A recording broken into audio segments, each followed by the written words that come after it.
Mr. Speaker.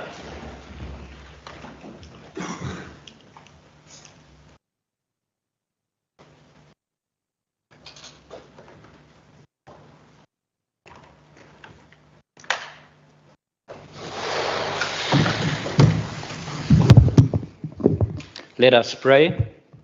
Almighty God, where you have called us to govern this province, we ask your help to make decisions and laws that will be just and that will promote the interests of the people. Almagtige God, ons bid dat u gedurende ons vergaderings ons die nodige wysheid sal gee en ons motiewe suiwer sal hou en dat u ons sal help om al ons tekortkominge te oorkom en al ons besluite aan u op te dra. Sikelela ilezwe letu na bantu balo, umusile ukulungu kwipondo letu. Nkosi sikelela i-Afrika, qina abantwana bayo, kokhelo, inkokeli zayo, yeniki, uqolo i-Afrika. All this we beg in your holy name. Amen. Please be seated.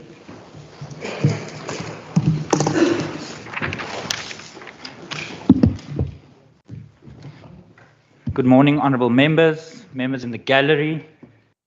Before I proceed, I would like to remind members about some of the logistical arrangements. As has been practiced to date, honourable members will participate in the sitting of the House, both from here in the chamber with the presiding officers and the table staff, and via Microsoft Teams. Our standing rules have accordingly been amended to accommodate such hybrid sittings. The honourable members experiencing challenges in connecting to the sitting are requested to contact the WCPP ICT colleagues who will assist to resolve the connectivity challenges. Honourable members, the quorum requirements for the sitting of the House are provided for in the Constitution and the standing rules. Members present in the chamber and via Microsoft Teams have all the privileges and immunities imparted by law. Members who are considered out of order by the presiding officer will have their microphones muted and called to order. The Sergeant at Arms have recorded members' attendance. In instances where these directives do not cover a particular eventuality, the standing rules will apply. In instances where the rules cannot be applied, the ruling by the presiding officer is final. Members, all microphones have been muted. However, for those honourable members participating in the sitting of the House via Microsoft Teams are requested to use the raise hand function when you desire to raise a point of order, and I will then recognize you. When an honourable member in the chamber wishes to raise a point of order, such an honourable member may address the presiding officer as expected, but must mute the microphones when they have completed speaking. Honourable members are requested to please ensure that the microphones are unmuted when the presiding officer recognises them, and when they are done speaking so to please mute their microphones. Honourable members participating in the sitting of the House via Microsoft Teams are requested not to sign into Microsoft Teams on more than one device. The media and members of the public have also been granted access to the MS Teams meeting as guests of the Western Cape Provincial Parliament. However, members of the press and the public may not use the chat room or speak or activate their cameras while the sitting is in progress. If an individual who is not a member of the House activates the microphone and video camera, such an individual will be exited from the sitting immediately. For the sitting, language translation services are available in the chamber as usual and on Microsoft Teams via the respective channels. Honourable members, I wish to remind you that no interjections are permitted during these hybrid sittings, and to this end, I draw your attention to Rule 40 of our standing rules. Honourable members, I will now ask the Secretary to read the first order of the day. Debate on Vote 13, Cultural Affairs and Sport, Western Cape Appropriation Bill. Thank you very much. I now see the Honourable Minister, Minister Murray. Honourable Speaker, Premier, Cabinet colleagues and members of the Provincial Parliament, Head of Department and managers of the Department of Culture Affairs and Sport, our partners in the sport and culture sectors, members of the media, residents of the Western Cape. Speaker, today I present the Western Cape Department of Culture Affairs and Sports Appropriation Budget for the 2023-24 financial year, acknowledging that the 2023 MTF budget is premised on prioritizing the recovery of our sectors by aligning it to the Western Cape Recovery Plan in the areas of jobs, safety and well-being. The Department of Culture Affairs and Sport is in the business of bringing hope to the people of the Western Cape. We bring hope through creating safe spaces of connectedness through libraries, theatres and sport facilities. We bring hope through creating work experience opportunities for our youth. We bring hope through showcasing people who have worked hard and reached success despite their circumstances. Speaker, our department is focused on putting preventative measures in place that will aid in stemming the tide of unemployment, youth disillusionment and social ills that stem from frustration and hopelessness. We believe that it is better to create an environment which stops the problem at its source rather than trying to manage the fallout effects. Our department is perfectly positioned to take on this role of prevention through our various programs. In the coming financial year, we will build on our successes, learn from our experiences, and together with our partners, focus on our priorities, which include supporting youth in providing first work experience opportunities, focusing on the promotion of physical and mental health and well-being through our various programs, establishing safe spaces for communities and especially the youth. Speaker, the DCAS budget decreased from an adjusted appropriation of 938.4 million in the 2022-23 financial year to a final appropriation of 895.5 million in the 2023-24 financial year, resulting in a net decrease of 42.9 million.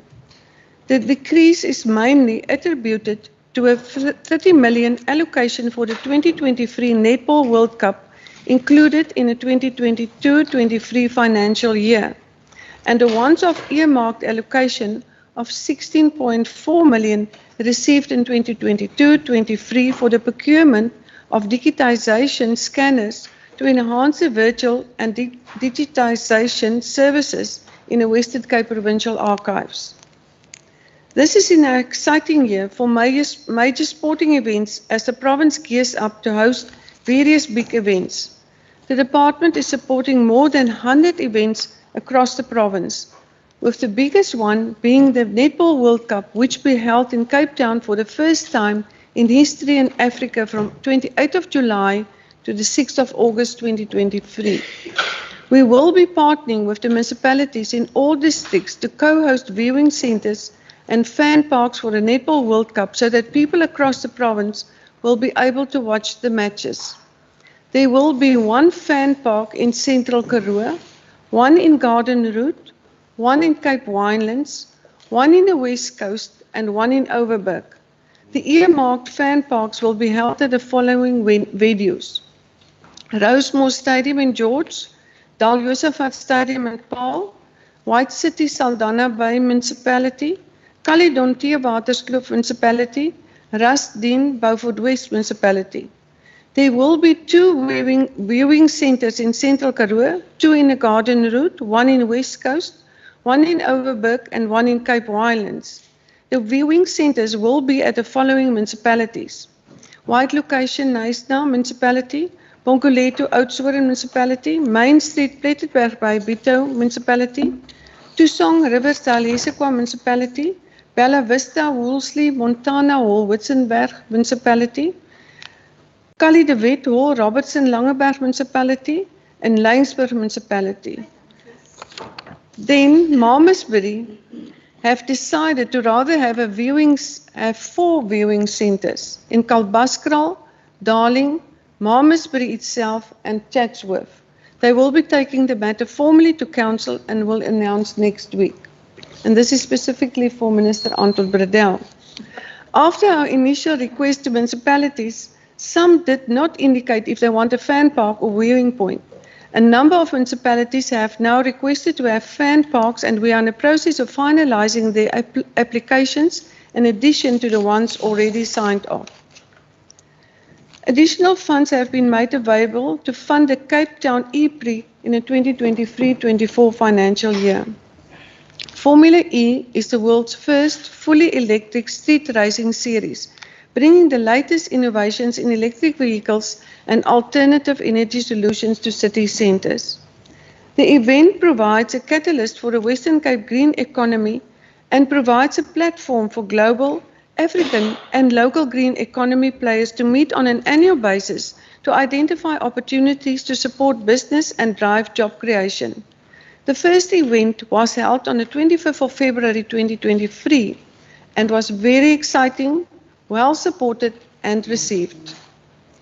Speaker, since the beginning of 2023, we have seen various women's sporting tournaments being hosted in the province.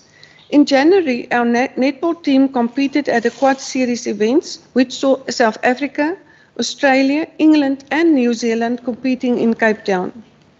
We also hosted the International Women's Ice Hockey Tournament in February.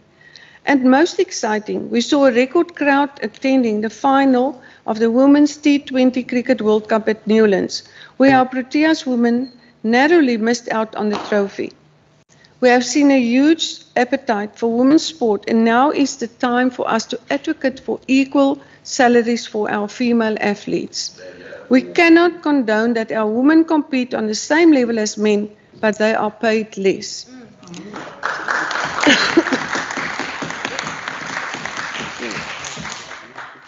Speaker, in our aim to ensure inclusiveness in everything that we do, we have continued with the project of translating the rules of various sporting codes into isiXhosa.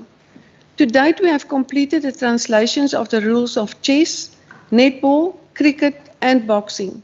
We have just completed the translation of the laws of cycling, and we will commence with table tennis in 2023. Over and above providing protective factors for school-going youth, we also create pathways to mastery. Speaker, I'm proud to announce that Team Western Cape was crowned champions at both editions of the Winter Games and Summer Games at the South African National School Sport Championships in 2022. We are extremely proud of our young athletes for these achievements. Speaker, we have seen a need to improve literacy and to provide municipalities with support to continue rolling out library services. Many young children find comfort in a safe space that a library provides. Librarians often become surrogate parents and trusted adults in the lives of our young children. Libraries have the power to help us prevent more youth staying down the wrong paths, and we must ensure that we provide an engaging library service, which is the heartbeat of every community. Speaker, the final appropriation for the 2023-24 financial year includes additional funding for library services in amount of 26.6 million over the 2023 MTF for B3 municipalities and 5.5 million over the same period to replace the book selection and furniture in the Beaufort West Regional Library Service Office and Distribution Centre, which was sadly destroyed by a fire in November 2022. The additional funding for B3 municipalities is welcome. We will fund the shortfall currently experienced by these municipalities, mainly due to rising inflation. The department received an additional allocation of 1.3 million towards a municipal replacement fund, which enabled the isiXhosa municipality to convert all of their contract library staff to permanent appointments. This made an important impact on the lives of those working at the library and brings renewed hope to the library and the community it serves. In society, libraries remain a hub for information, knowledge and culture. With a view to providing a more rounded library experience, DCAS will implement the concept of libraries serving as multi-purpose community arts centres. Initially, we aim to enable and optimize collaboration with recreational centres in our library spaces to serve as an outlet or service centre for other government services, exhibition spaces for museum artifacts, and gallery exhibitions and performing spaces for literary arts. The department will therefore continue to maintain 375 public libraries across the province.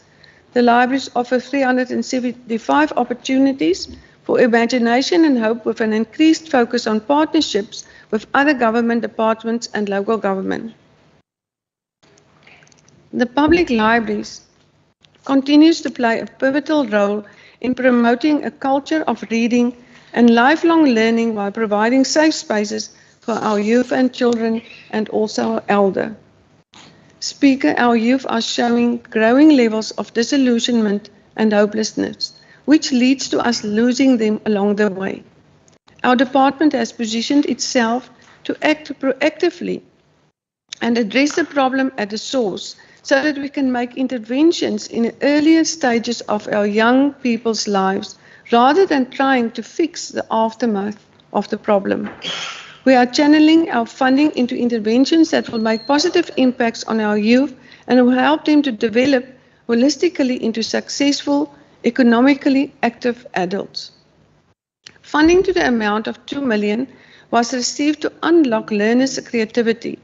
This program is part of the Mzansi Golden Economy Strategy, which aims to create sustainable jobs and develop the arts, culture and heritage sector.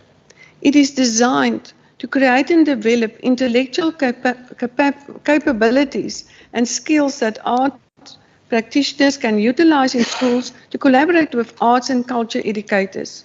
25 artists will be appointed to work with classroom teachers to teach arts and culture in 3 districts: Cape Winelands, Central Karoo and West Coast. An additional 7 million was received to grow the EPWP program in the 2023-24 financial year in the areas of arts, culture, museums, heritage, archives and library services. This funding provides an opportunity to create additional work opportunities for unemployment youth in the Western Cape. We have also received funding to continue our Youth in Service program year beyond, providing 4,000 youth with a first work experience. We are the only province to partner with National and offer full-time work opportunities to youth giving service.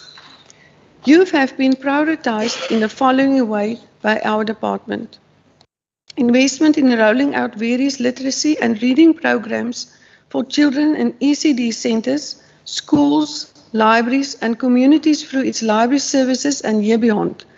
These are aimed at building a culture of reading and improving reading for meaning by the age of 10. Investment in whole child development with a focus on ensuring children are exposed to a range of sporting, art and culture activities and supported to find and pursue their passions through after-school programs. Investment in building youth's sense of belonging by creating positive peer groups through sport, arts, culture and giving youth access to heritage resources via our museums and community facilities. Youth are supported to develop mastery in sport and the arts. Opportunities for youth to gain work experience are maximized through a combination of youth service opportunities, EPWP and other public works programs and partnership programs. The department continuously works to extend and expand its services to youth and reviews its youth development work annually. Speaker, I would like to share a story of Melakaya Mazola, who is here today. You can stand up for us, Maka. Thank you. Thank you. Melakaya was accepted onto the Year Beyond program in 2022 and was working at the Mossel Bay Library as an ICT cadet. During this time, a system challenge with the CETA Library Information Management System arose, which slowed down checking in and out of library books. Melakaya took the initiative to develop an app which could assist with the continuation of the circulation system so that patrons could still access books. With the support of officials from the municipality and the library, Melakaya's app was implemented and service delivery could continue. This is a kind of innovative solutions that our youth can bring, and we thank Melakaya for what he has done. You are a true asset to the area and to our department. Well done.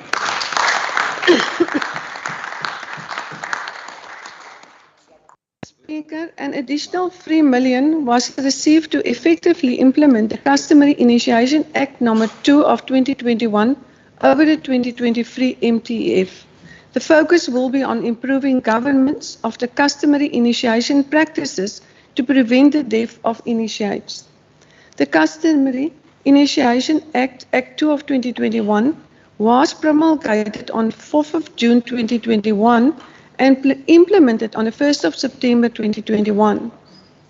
Following the implementation date and as required by law, the Premier appointed the Western Cape Initiation Coordination Committee. The first term commenced on 30 November 2021 till the 30th of June 2022, and the second term started on the 1st of July 2022 for a period of 5 years. The department has, together with partners in the community such as traditional leaders and initiation forums, introduced several strategies and approaches to ensure a safe rite of passage. We will continue accelerating our efforts to achieve a zero mortality rate as we highly value the lives of those who have undergone this important culture rite of passage.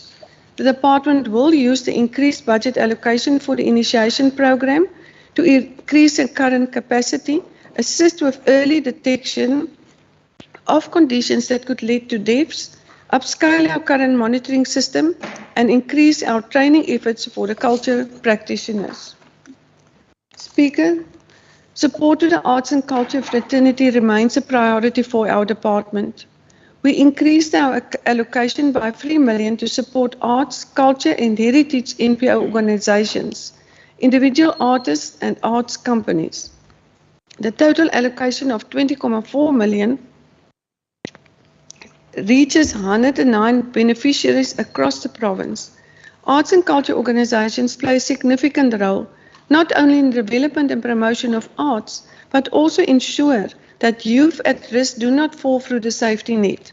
We will continue employing all efforts to increase the financial and other contributions to broaden the art landscape. In October 2022, the department hosted the Culture Affair Awards, where we had the Deaf Master of Ceremonies for the first time. Mr. Jabbar Mohammed is here today.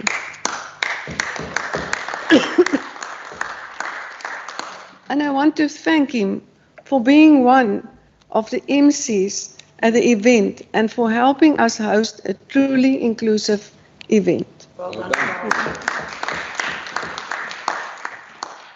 Speaker, community arts centres continue to be places for primary access to arts participation, training and celebration for communities.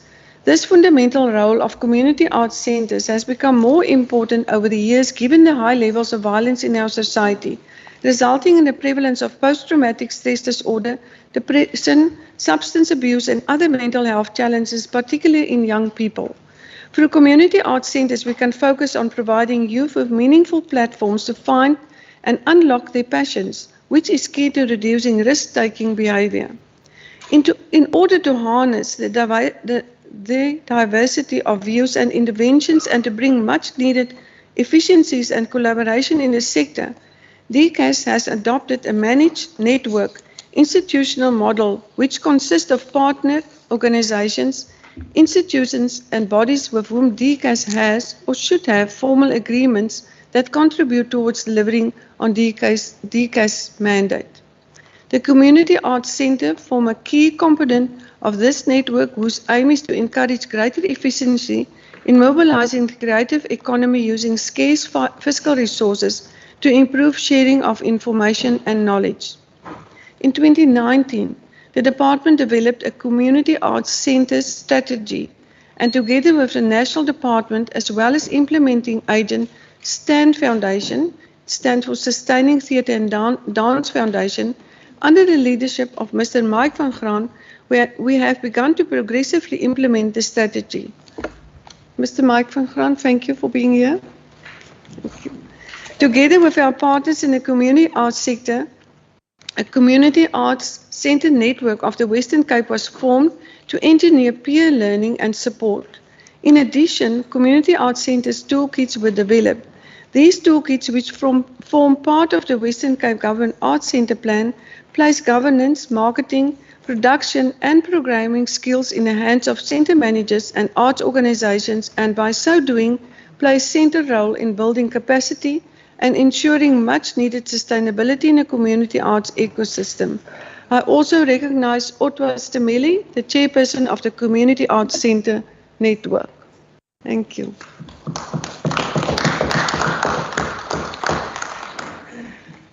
Speaker, we will continue to engage EPWP interns at museums across the province. These interns receive significant museum experience while also contributing to the work of our museums.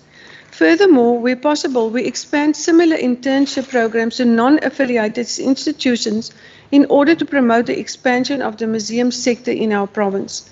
One of the interesting new activities we will introduce this year is the placement of EPWP heritage ambassadors in selected hotspot locations to undertake research on community facilities. By doing so, we hope to instill pride and a sense of ownership among the province's youth. Last week, we also reopened the newly renovated George Museum. The museum space has been reconceptualized to showcase performing and visual arts, and we hope to use this as blueprint for our other museums, where the spaces can become cultural spaces where communities can showcase their talents. And I urge everyone to visit the museum when you're in George. The World Heritage Site nomination dossier entitled The Emergence of Modern Humans, the Pleistocene occupation sites of South Africa for the Free Sites, Deep Kloof Rock Shelter and Pinnacle Point Site Complex in the Western Cape, and Sabudu Cave in KwaZulu-Natal was submitted to the World Heritage Centre in August 2022. The World Heritage Centre received a dossier and commented in October 2022, requesting a few points of clarification and suggesting improvements.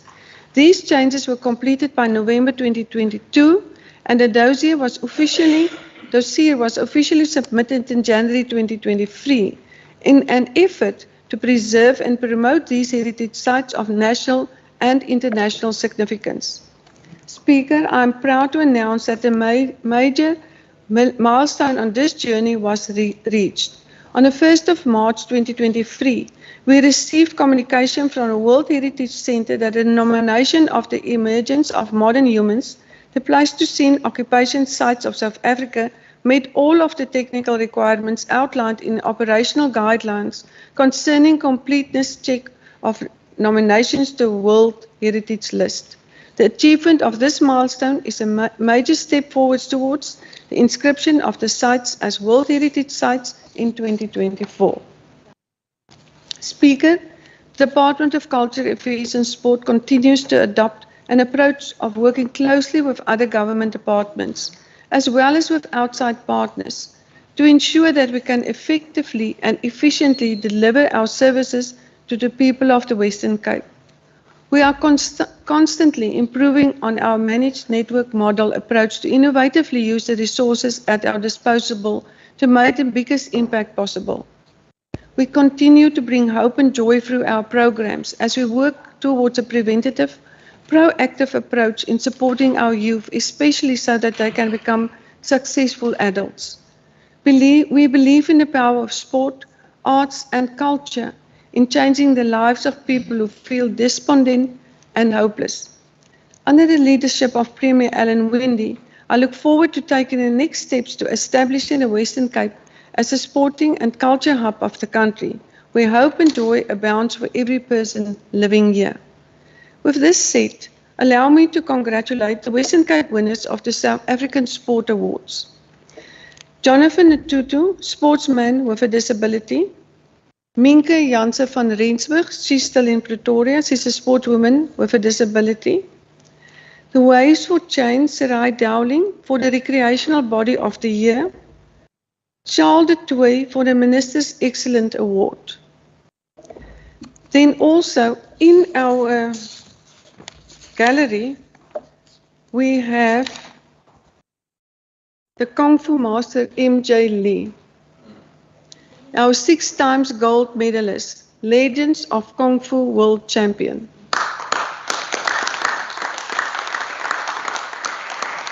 Natalie Doran, 2019 gold medalist in Hong Kong, first South African woman to win this. In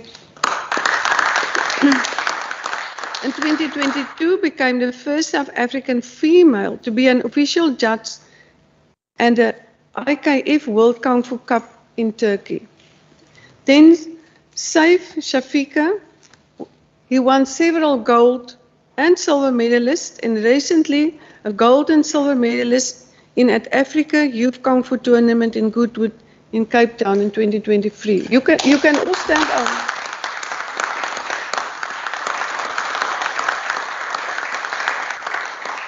And I must say, Saif is a differently abled Kung Fu athlete. Then to Sinabu, Yola, 19 years old from Guguletu. He also won several gold and silver medalists and recently a gold and silver at the Africa Youth Kung Fu Tournament in Goodwood. Then I want to just thank you, those who have given up their time to be in the concourse today and some are in the gallery as well. Zip Zap people, Lawrence van Rensburg, Ayanda Nombelva, Salumku Ndulula, Masizaki Kofi, Uyani Lottery. The Krulendal Music Academy, Sakil Arendse, Zoo Gwinanten, Colby Hector, and Dwin Griesel. Our visual artists, Nitsikilelu Magwaka and Ms. Wandikli Faru. Our saxophone player, he's from our own department. We're very proud of him. Dan Lucas from DCAS, he's from Beaufort West. Speaker. And then Laila Haddon and the family, you're in the gallery. Thank you for being here. And thank you. I will do the reply later on. Thank you so much. Baie dankie, achtbare minister. I now see the Honourable Kama. No, thank you very much, Speaker, and good morning also to members and the MEC. What a beautiful speech from the MEC. Very beautiful speech. But me, the MEC, Order, members. And the department know that the budget that we are talking about today will not do half of the things that the MEC is talking about. And one point that I think I must be able to make as I was looking around, and which I think is relevant, Speaker, to this department, is that I'm very much impressed for the first time today with the box there in the corner.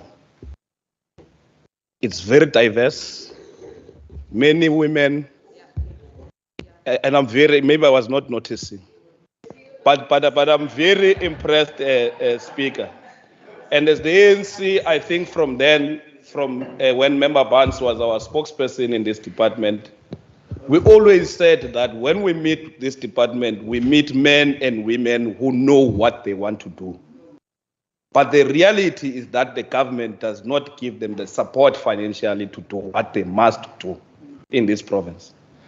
And making Western Cape a sports hub or a cultural hub is a far-fetched dream, which the money that we are allocating for this department. So, Honorable Speaker, and I say this because I think the HOD, and apologies for putting you on the spot, the HOD is on record in our committees expressing what I'm expressing about the budget of the department. And I think in the last meeting that we had, there's an important point that the HOD said, and he said that if you want to deliver something, you must be intentional, and your intention must be shown in the money that you are putting. He made an example and he said in KZN, cultural component of the department alone has plus minus 1 billion because the KZN department is intentional about what it wants to do. So if Western Cape is intentional about creating a sports hub, Order. It will be intentional Order, in the budget that it puts for sports. If it's intentional about youth development, it will be intentional about the money it puts for youth development. That's just about it. And in order for the department to achieve its objectives, it must be given sufficient resources. We thought we must emphasize that point. MEC Wenga's response to the silent protest, because we view those remarks of the HOD as a silent protest. The response to that was the 4.58 decrease in the budget allocation. This was a 42 million rand reduction from over 938 million in 2022-23 adjusted appropriations to just 895 million in 23-24. The ANC does not support this budget. And I'm sure the HOD does not support this budget, but he can't do anything. There's nothing he can do. Order, Honorable members. Speaker, Order. the youth of the Western Cape, Order. in this administration. Honorable Kama, please take your seat. Honorable members on my right. Interjection. Honorable members on my right and now on my left too. You are drowning out the speaker. I cannot hear the speaker. Can I please ask that you allow Honorable Kama an opportunity? Interjections are allowed, but please do not drown out the speaker. Honorable Minister Fernandez, is that a point of order? Honourable Speaker, on a point of order, is it appropriate for an honourable member to call out a member of staff in a political debate? Thank you. Thank you, Honourable Minister. Minister, I will listen carefully. Honourable Kama, please note that you have privileges in this House that the administration or the officials do not have, so they don't have an opportunity to respond to it. So just please bear that in mind. Thank you, Honourable I Kama. can even happily withdraw, Speaker. I don't think that's an issue. Thank you. The use of the Western Cape Honourable, saw premiers Honourable Kama, please take your seat. Honourable Minister Meyer. Honourable Speaker, I rise on a point of order. I think it's unparliamentary to engage with the officials because this government and the oath that he undertook in this House requires that we practice the principle of separation of both party and state, but government and officials.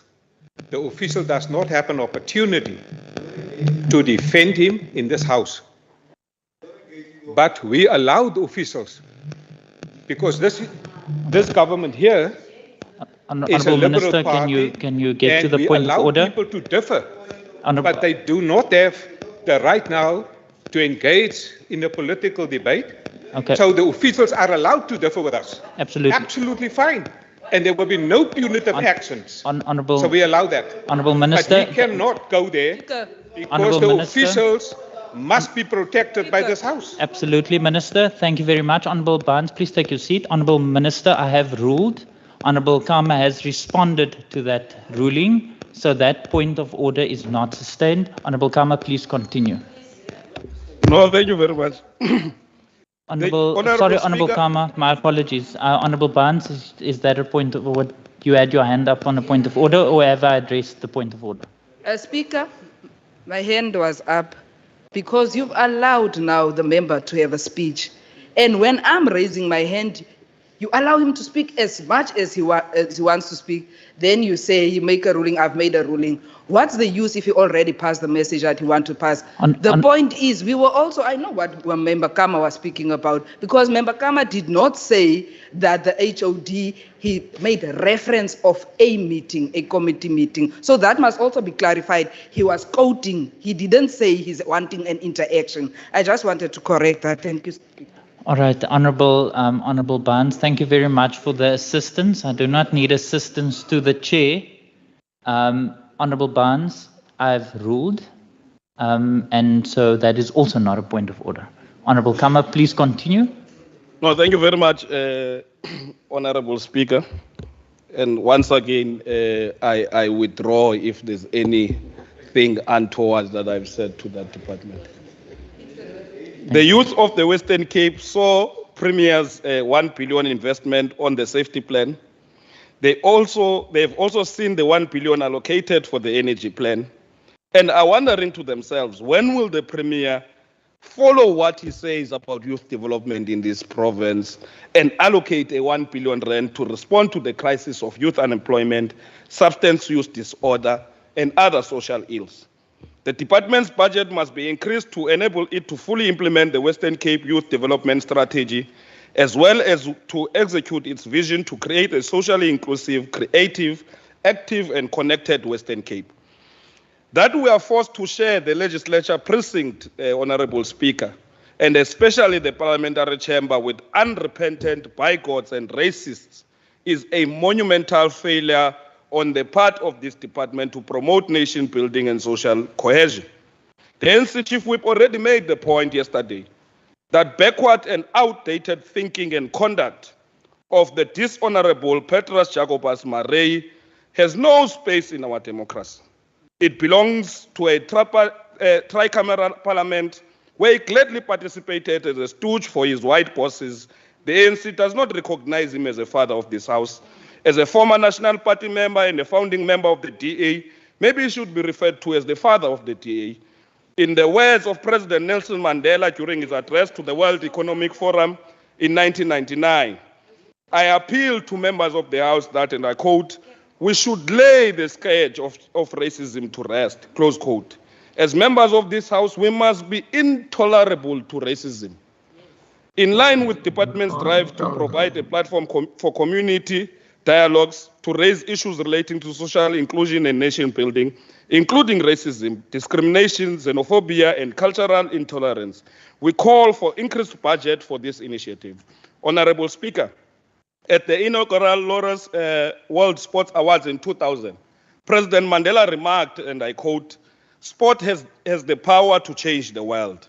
The department refuses to see this and utilize the full potential of sport and culture to combat social ills, including crime and substance use disorder that is prevalent amongst youth. While we welcome the department's commitment to prevent youth from engaging in criminal activities by engaging them in after-school programs, in reading, recreation, sports, arts, and cultural programs, we are disappointed that the commitments are not backed with the sufficient resources. While talking about the department's after-school program, we are extremely concerned by the recent media headlines about Community Chest of the Western Cape. The organization that handles this program, the organization has been embroiled in accusations of financial mismanagement and abuse of funds over a number of years.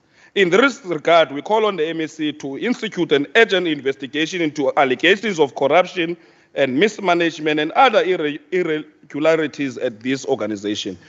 We won't allow the MSC to turn a blind eye on this, like she's done in many other allegations of corruption in the department. And I can hear others saying that it's not DCAS. But every day here, the Premier and many of the leaders of government tell us of how integrated this government works. So the Department of Sports must be concerned about monies that are mismanaged, which are supposed to go to sports development. The impact of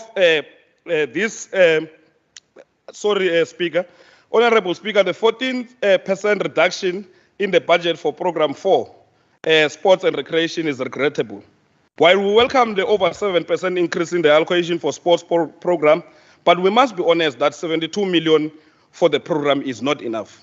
While we note the over 1% increase in the budget for school sports, we must agree that 46.5 million for the program is not enough. The decreases in the allocation for recreation, youth programs, and the MOD program are also regrettable and not carefully thought of. The impact of this defunding of youth development can be seen in the department's non-existent safety interventions in the identified crime hotspot areas. As reflected in the APP, in terms of funding for sports clubs in crime hotspot areas, there are no supported sports clubs in Hanover Park, Samora Michel, Bishop Levis. There are no recreational centers in Guguletu, Milchers Plain, Nyanga, Delft, Harare, and Philippi East. Neighboring schools and year beyond and the funding to arts and culture NGOs and arts centers are non-existent in the majority of the identified crime hotspot areas. All this is happening because youth development is undermined. The director for sports development is vacant. Order. The director for sports development is vacant, and the office for head of youth and after-school program is held by someone nearing retirement age. Is this a vote of no confidence against youth? Are there no qualified and experienced young people that can lead youth programs in the department? We reiterate our calls for the MEC to create a new directorate for youth development that will coordinate the transversal youth programs for the provincial government. It is highly unacceptable that this important function is coordinated in a junior youth development office. We are against the direction this department is taking. Ours is a demand for more investment on sports and recreation, creative arts, and the cultural sector, especially in these crime hotspot areas, to address social ills, prevent crime, and create jobs. Lest we forget that the DA government contributed immensely in the rising youth unemployment and the need rate in this province when it terminated the 1,000 jobs for young people employed through the Safety Ambassadors project. But as we said when we welcomed that project, we knew that it was just done for elections, and it was introduced before the 2021 local government elections, and it was ended after. And the MEC came here to say, we're going to look how do we assist those 1,000 young people, safety ambassadors. And reality is that they were not assisted. And maybe some of them might be contributing to the crime levels in this province. The DA is failing young people in the Western Cape. Honorable Speaker, we are happy and welcome the appointment of Minister Zizi Kodwa as the Minister of Sports, Arts and Culture. Allow me to quote him in his recent statement, and I quote, "We must build a good young person so that we put an end to crime. School sports plays an important role in that regard. We must master what we will be able to deal with. We must master that so we are able to deal with social ills like drugs, alcohol because young people do not have appropriate sporting fields to go to." In Comrade Zizi, Order, members. Can you help me? Order, members. Honourable Kama, speak to me. Order, members. Order, members. In Comrade Zizi, we trust. Here we have a minister who knows what he's doing. He's not a ceremonial minister who just show face in events. He's ready and prepared to get his hands dirty and address our challenges. We call on him to prioritize the Western Cape on his drive to build sports infrastructure in schools. A written reply to Honorable Said's question showed that this department only spent over 100 million on school sports since the start of the 6th administration to date. This is not enough. More funding is needed. The reply also exposed critical challenges hampering school sports in the province, especially at schools in previously disadvantaged communities. These include teachers who no longer play an active role in school sport, a lack of physical education implementation in schools, which resulted in games at interclass, inter-school, and inter-circuit levels to no longer form part of the school sports system and or activities for schools. As a result of the above, there are no after-school engagements for sports and recreation after school. Learners end up roaming the streets and getting exposed to social ills between 2 and 5 o'clock. Health department's interventions includes MOD program and the neighboring school program. But the department only supports 184 neighboring school centers and 181 MOD centers. This is not enough, and the MEC knows this too. Over and above this, the MEC and the department allowed the allocation for MOD program to be reduced. Honorable Speaker, we also need to champion, we also want to call on Minister Zizi to champion transformation in school sport. Affluent schools like Laurel Schools, Sedgefield are discriminating against poor schools like Sedgefield Primary School. Order. The MEC confirmed knowledge of the incident where learners and teachers from the schools were left out of athletics event. We call for thorough investigation to this.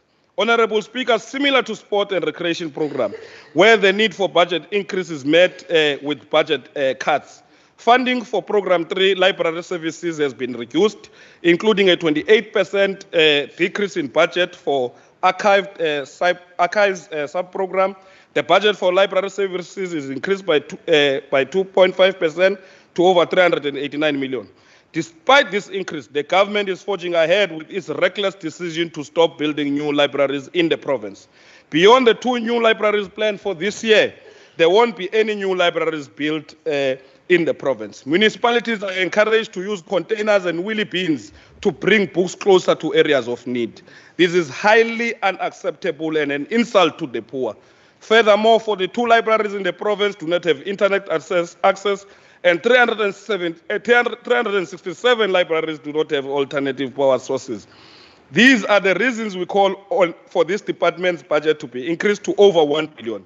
Because as you can see, everything is in shambles. We demand that all libraries are provided with alternative power sources and connected to internet access. We note the 8.8 million for the purpose of broadband library connection and library services top up for broadband, and we will monitor this. Actually, we will monitor its expenditure. We also note the 1.5 million allocation in this financial year, as well as the 4 million in the 2024-25 for the purpose of replacement funding for the Beaufort West Regional Library Services. While welcoming this, we have to ask, what about other libraries that have been vandalized or destroyed? Where is the budget for them?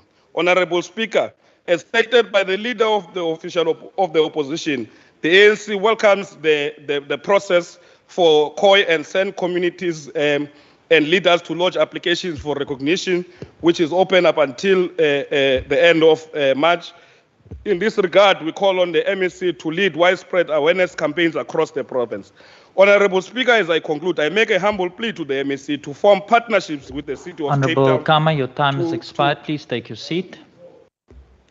Thank you very much, honorable members. No, we are sticking to our timelines. Everyone hasn't been informed about their time, so I'm sticking strictly to the times today. Can I see, I now see Honorable Kasim. Thank you, Speaker. Absolutely. The EFF calls for an increase of funds towards traditional and cultural programs to uphold the promotion of the history and beauty of our diversity, as such programs Honorable Kasim, my apologies. I see a hand from, is that Honorable Marais? Is that a point of order? Honorable members? Yes, I didn't want to interrupt before, Speaker. I'm a disciplined person. I just want to know whether the word racist is now viewed not as honorable members. There's a member on the floor. Honorable Marais, no, it was before. Please hold on. I can't hear you. Honorable members in the chamber, there's a member on the floor on the virtual platform. Please allow the member to raise his point of order. Honorable Marais. Thank you, Speaker. Speaker, I raised it when the member before spoke. I didn't want to interrupt him, but is it now viewed by the Speaker that to call somebody continuously a racist after you listened to and said it's not racist, but it was just insulting, is racist now an acceptable word that can be flung about anybody to anybody without any body being asked to withdraw? Because I would like to use it now as a normal introduction when I address ANC members. Are you ruling that racist is acceptable? Honorable Marais, that point of order was in the previous speech. Are you saying that the member directly referred to you as a racist? Yes, sir. He did. Right. I'm going to come back to the House because I'm not going to allow Honorable Kama pose the question to Honorable Kama because there's a member on the floor delivering the speech. So you should have raised that point of order at that point. So I will come back to the House. Honorable Kama, I'm not going to entertain this because Honorable Kasim is on the floor. If you are going to respond to that point of order, that is not a point of order then. You can't raise a point of order on a point of order. I want to raise a point of order. You can't raise a point of order on a point of order. Okay. On you. No, because the rules, Speaker, as you are saying, because I hear you now saying that you are going to entertain this, but the rules, as you were saying, are that when a member feels that I'm out of order, he was supposed to rise at that particular moment and raise a point of order, of which he did not do. Now you are trying to see how can you accommodate him outside the rules, because the rules say he should have raised it then and he never raised it. Honorable Kama, please take your seat. As the Chief Presiding Officer and as a Presiding Officer of this House, I have an obligation, and which I do, after every sitting, to go through any breaches of the rules across. So it's not just on points of orders that I can make rulings of, as per the rules allow, as the presiding officer. Honourable Kasim, I will now allow you to continue. Please note that your time has been stopped, so you may continue. Thank you, Speaker. The EFF calls for an increase of funds towards traditional and cultural programs to uphold the promotion of the history and beauty of our diversity, as such programs contribute a sense of belonging and social inclusion and empowers our people with knowledge about the heritage, many of whom we will find are still searching for their identity. With this being said, the EFF would also like to raise concern around the Khoi and the San and how the government need to start acknowledging them more by making them part of these intended programs to promote the heritage, because they are not getting the same attention that other cultural groups are getting when it comes to promoting their culture. On page 1 of the EFF's founding manifesto, it reads that the EFF locate the struggle for economic emancipation within the long resistance of South Africans to resist colonial and imperialist political, economic and social domination. This glorious resistance started with the Khoi and San people rising against colonial domination. It further reads that the EFF draws inspiration from the gallant fight of those who came before us and who have mounted generation after generation against the superior firepower of the colonialist. Speaker, it is sad to know that there is still a continuous delay from this government who failed to prioritize their concerns and to acknowledge the identity of the Khoi and the San by respecting the choice of not wanting to be identified as colored. Because part of being a revolutionary is to respect the culture and traditions of all people and to uphold it, because colonialism robbed them of it and colonizers sought to impose their own traditions on our indigenous groups. The Khoi have also been denied access to land for cultural and traditional practices, but it's only under the EFF's first cardinal pillar of land expropriation without compensation for equal distribution in use that we'll be able to ensure that the Khoi would get access to the land. Secondly, Speaker, knowing the circumstances of the Western Cape and how racism increases daily, where it has become a norm for racism to be tolerated in society and even here within this House, it is sad to know that this department has not budgeted much towards programs that tackle racism. Tell us, what is your plan of action to prioritize this in mass programs within schools and communities, especially in areas like Mitchell's Plain and Sikalo, where there is a constant tension and fights between African and coloured residents? Because the racism under this DA-led government is always ignored, and you will never find statements made by the DA in public when it comes to racism. And if they are put to pressure on these cases, the usual outcome is for this DA to delay cases of racism. This is the same treatment given to the councillors and MPs when they decide to ignore the wrongdoings of the white public representative, but immediately dismisses the black public representative. Speaker, this budget does not speak much to programs which will ensure all communities benefit from this budget, especially those in severe poverty-stricken areas. The budget limits many farming Thank you, areas and Honourable informal Kasim. Your time has expired. I now Thank you. The see EFF the rejects this Honourable budget. Ray.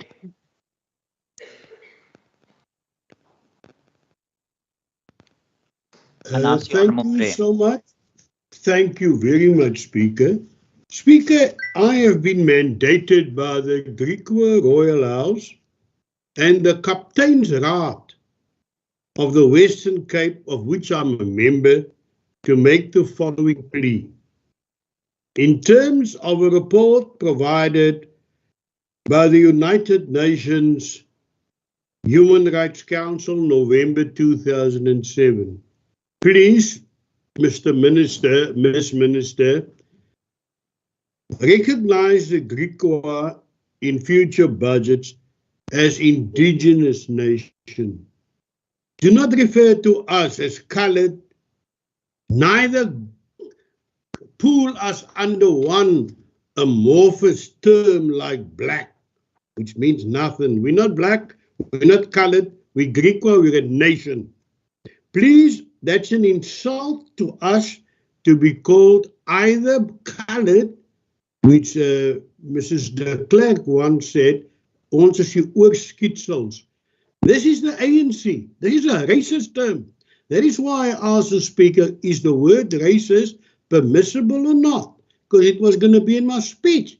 Calling me a colored is racist in the extreme. then saying I'm not even African, I'm a colored black. That's insulting. That's racism. I also ask that you educate indigenous peoples, and your department, Minister, educate indigenous peoples on their rights as enunciated by the United Nations. They came here in 2004 and a special rapporteur stated there what our rights are. I don't have enough time, or I'll go through it. It's a long list of rights they demand. They say here, in the report, South Africa has Thank you, fallen Honourable short. Marie. Your time has expired. I now see the Honourable Bosman. Thank you, Speaker. Thank you very much, Honourable Speaker. Good afternoon to our esteemed guests and the fellow citizens of the Western Cape. The Department of Cultural Affairs and Sports is perhaps the most important department in the Western Cape. This department plays a pivotal role in delivering and advancing our key strategic priorities, namely empowering people and ensuring our communities are safe and cohesive spaces. Through you, Honourable Speaker, I noted that Member Kama doubted the support that this government gives to DCAS.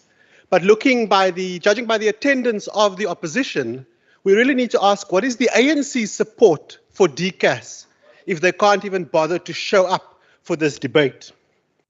This department is the glue that keeps the people of the Western Cape together. Order, through its support members. Of the province's Order. sporting and cultural institutions and its many other programs such as the after-school game changers, including our mod programs, cultural, sport and recreational activities, the Department of Cultural Affairs and Sports has contributed to fostering cohesion through the celebration of our history and our culture. The establishment of a cultural route on the south and west coast of the province, together with our museums and archives and other related programs, has been a significant accomplishment in achieving this goal. Honourable Speaker, at a total budget of just under 900 million, a significant portion which are going towards ensuring the work of this department continues, there is a specific focus on young people in this year's budget. That's because this department recognizes the World Economic Forum's Global Risk Report, which highlights youth disillusionment and alienation as an emerging risk. This risk is particularly acute in South Africa, with our rising youth unemployment sponsored, brought to us, and delivered by the ANC. This risk in South Africa is the boiling point which fuels youth unemployment. It is therefore that this Department of Cultural Affairs and Sport has allocated more than 60 million towards supporting youth at risk. Through you, Mr. Speaker, Member Kama should at least read pages 102 and 103 of the overview of provincial revenue and expenditure, which outlines all of this government's expenditure on youth development across the province. Young people do not belong in a league or in a specific department. Young people and our needs are transversal, and therefore we need all departments to respond. To address youth unemployment and the crisis that our young people face, the department plans to expand youth service opportunities and create bridges that connect young people to opportunities like we saw in the concourse this afternoon, as well as up here, where we saw DCAS-supported artists performing. The department aims to achieve this by further expanding its youth service programs and the bridges into work for study for youth opportunities, with a target of 4,000 new opportunities in the coming year. The department will prioritize 4 key areas of focus, namely youth development and violence prevention in our safety hotspots, the afternoon positive peer activities for young people, building on the successful after-school game changer programs, creating libraries as community hubs and safe spaces for social cohesion, and creating pathways for young people not in education, employment, or training, for youth to actively engage in the economy, because we want young people to participate. I'm excited about the 60 million allocation towards empowering youth at risk, as this is setting the foundation for their future of employment and opportunities, because that's what we do in the Western Cape. We create opportunities. We don't steal. I have forwarded to the Honourable Member a list of the corruption allegations that the new National Minister of Arts and Culture faces. Order. A minister that chooses to Order. steal from young people instead of investing in members. them. It is inspiring to see that the Western Cape government continues to do more to help the province's youth. In addition to this, this department ensures that it continues to provide accessible library services across the province, and it makes sure that our provincial museums are open and available to communities, not shelves that have been stolen from. There are many other programs across this province that supports a vibrant cultural sector. Example being, as the Minister highlighted, the 2 million to unlock the creativity of learners as part of the Mzansi Golden Economy Strategy, a strategy that aims to create sustainable jobs and to develop arts, culture and heritage as sectors in our communities. It is designed to develop pedagogical capabilities and skills that arts practitioners can utilize in schools to ensure that young people are given a platform to learn about arts and culture at schools. We are proud to announce that the 25 artists that have been appointed to work with classroom teachers to teach arts and culture will be in 3 districts across this province: the Cape Winelands, the Central Karoo, and the West Coast. Because you know, Honourable Speaker, even where the ANC goes to municipalities in this province and steals from our young people, we still go in and reinforce those investments. In additional, 7 million has been received to grow the EPWP program in the 23-24 financial year in the areas of arts, culture, museums and archives, as well as library services. The focus of the upcoming financial year is to continue to build on the established partnerships within municipalities, because through partnerships, this department does a lot with very little. These partnerships ensure that the municipalities and the department are able to collaborate to ensure that sports infrastructure is set up. And we are excited about the investment in these municipalities around the 2023 Rugby World Cup. And we know the opposition, they're not even going to pay for tickets to the World Cup, they're just going to ask for them. Honourable Speaker, major events will continue to stimulate sports tourism and contribute to the recovery of the event sector. Sports federations will continuously be able to benefit from this department's support. We saw it with the events that took place in the last 3 months, and we're seeing with the events taking place at Cape Town Stadium this weekend. Honourable Speaker, these allocations are in stark contrast to the decisions made by the ANC National Department. Some of the many wasteful allocations by the former Minister Mtetwa include a wasteful national orchestra and 22 million allocated for the infamous 100-meter flag monument. Honourable Bosman, please take your seat. Honourable Kama, and I don't know if it's Honourable Minister Mania or Minister Allen and Simmers, but you guys are drowning out the member on the floor. Can I please ask that you converse afterwards or send each other WhatsApps, but you're drowning out the speaker. Honourable Bosman, you may continue. Honourable members, order. Thank you very much, Honourable Speaker. I'm sure the ministers are excited to find out from Honourable Kama how much Minister Zizi Kodwa is going to spend on his sunglass allocation instead of on arts and culture development. Like I said, Honourable Speaker, these allocations by DCAS is in stark contrast to the decisions made by the ANC National Department. We've highlighted the wasteful expenditure on a national orchestra when we've got fully functional regional orchestras. We've highlighted the wasteful 22 million rand allocated for a flag. A flag! I would be embarrassed. These priorities, they indicate how out of touch the ANC National Department is with the needs of the cultural sector.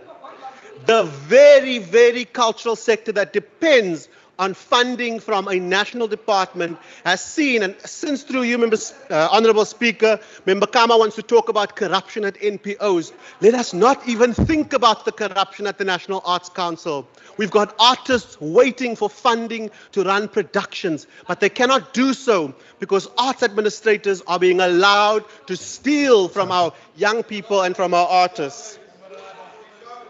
As we come to the end of today's proceedings, Honourable Speaker, let us be clear. Let us be very clear. The DA is committed to investing in the people of the Western Cape, particularly our youth. While the ANC national government wastes, steals taxpayers' money on monuments and orchestras, we will continue to prioritize the needs of our communities because we believe in investing in arts, culture, sports, and libraries.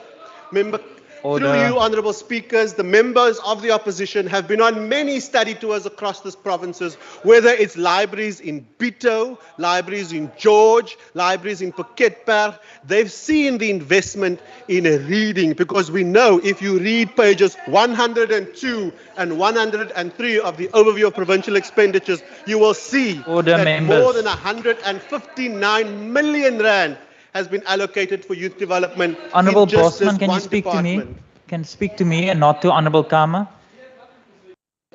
Honourable members. I'm just looking at Member Kama because I really hope through you, Honourable Speaker, that he internalizes this and takes this to the ANC conferences so they can really, through you, Honourable Speaker, spend money where it should be spent. Order, members. Honourable Speaker. Members, Honourable Bosman, please take a seat. Honourable members, there's a member on the floor. Interjections are allowed, but I mean, this running commentary is now becoming disruptive, not only for the member on the floor, but also for the members in the gallery and for those online. Now, please ask that you minimize your conversations across the floor, but that you allow Honourable Bosman an opportunity to conclude his presentation.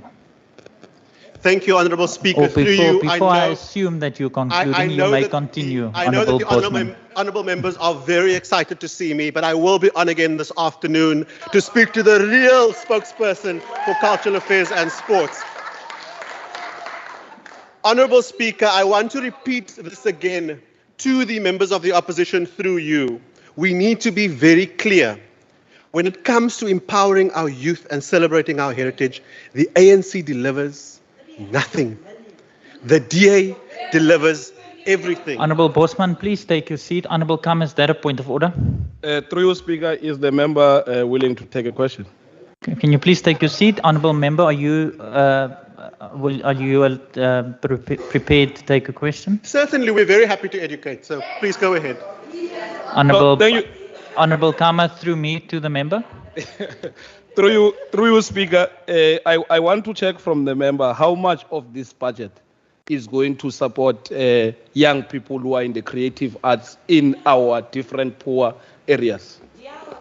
No, thank you very much. Honourable Bosman. The answer can be found on page 102, the third paragraph. I suggest you get this book. Thank you. Order, members. Honourable Speaker, order. Honourable Speaker, through you, I'd like to also make mention of another very efficient service. Calm down, members. Settle down. I'd like to also mention another very efficient and world-class service that the Department of Cultural Affairs and Sports offers, and that is organising major events. So if the opposition needs help organising a conference or a congress, we can certainly assist with that. Honourable Speaker, as I conclude... Order, members. Order. I would like to say thank you very much to the very capable support of the committee's procedural officer, Mr. C. Matthews, for his support and his understanding, and for making sure that members of this committee is appraised of all of the good things that this department does.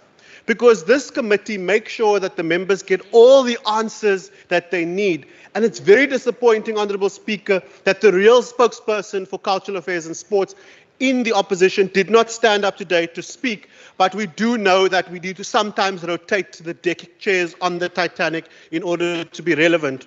Honourable Speaker, the only thing left to say is that the Democratic Alliance supports this vote. I thank you. Thank you, Honourable Bosman. Settle down, members, before I allow the Minister to respond. Honourable members, please settle down. Honourable Minister, over to you. Thank you, Speaker. Thank you for each one of the members' contribution. I just want to say, Member Kama, for the record, Member Marie was never found a member of the DA. In fact, was a member of the ANC with Martinez. Order, members. Order, members. Honourable Minister, please take your seat. Honourable Syed, is that a point of order? Order, members. Chairperson. Order. Chairperson, Members no, on no, my no, right, no. can you please settle down? Chairperson, no, There's a no, member on the floor. On a point of order, and I normally don't fight with the Honourable Annaru Mare, but she is misleading the House. Member Mare was never a member of the ANC. Yes, he was a Order. premier when the ANC co-governed in Okay. the sub, but was not a member of the ANC. All right, it's not for me to debate on the facts on that. Honourable Minister, you may continue. Thank you so much. Order, members, settle down. The minister's on the floor. Coming back to Member Karma, but I just want to mention to Member Kasim, the Commission on Khoisan Matters under National Department of Cooperation, Governance and Traditional Affairs has opened a call for recognition on the 30th of March 2022. And the call will close on the 29th of March 2024. So everyone, they are in process with this matter, and I don't think she has the right information, but we can give it to her, to you, Member Kasim. And then we also have a Culture Commission, and the Khoisan is representative on that commission in our department. Thank you. And then I've got nothing to say now for Member Marie at this moment. And Member Karma. Order, members. I must agree that we can do with a much bigger budget, but we deliver with focus and intentionally.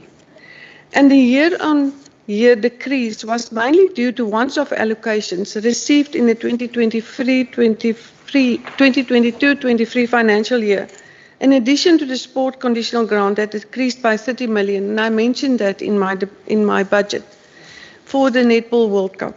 The department presented a strong case to Provincial Treasury in our MTech 1 and MTech 2 engagements, emphasizing its critical role in providing protective factors to youth through sport, recreation, arts and culture. And while the department budget decreased by 24.9 million, new funding to the value of 32.9 million was received, resulting from this MTech engagement for Provincial Treasury. And we thank Provincial Treasury for that. And then I think we've got some more.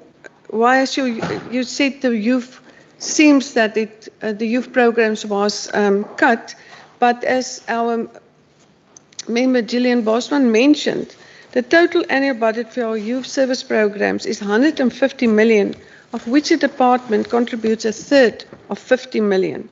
And we have received increased funding for EPWP and the arts, which will create additional youth opportunities. And then about the burnt libraries.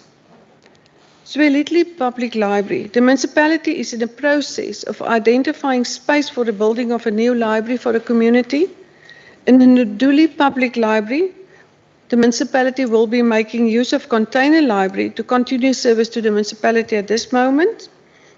And some developments towards the rebuilding of Suiderstrand Library in the future by the City of Cape Town municipality is in the pipeline.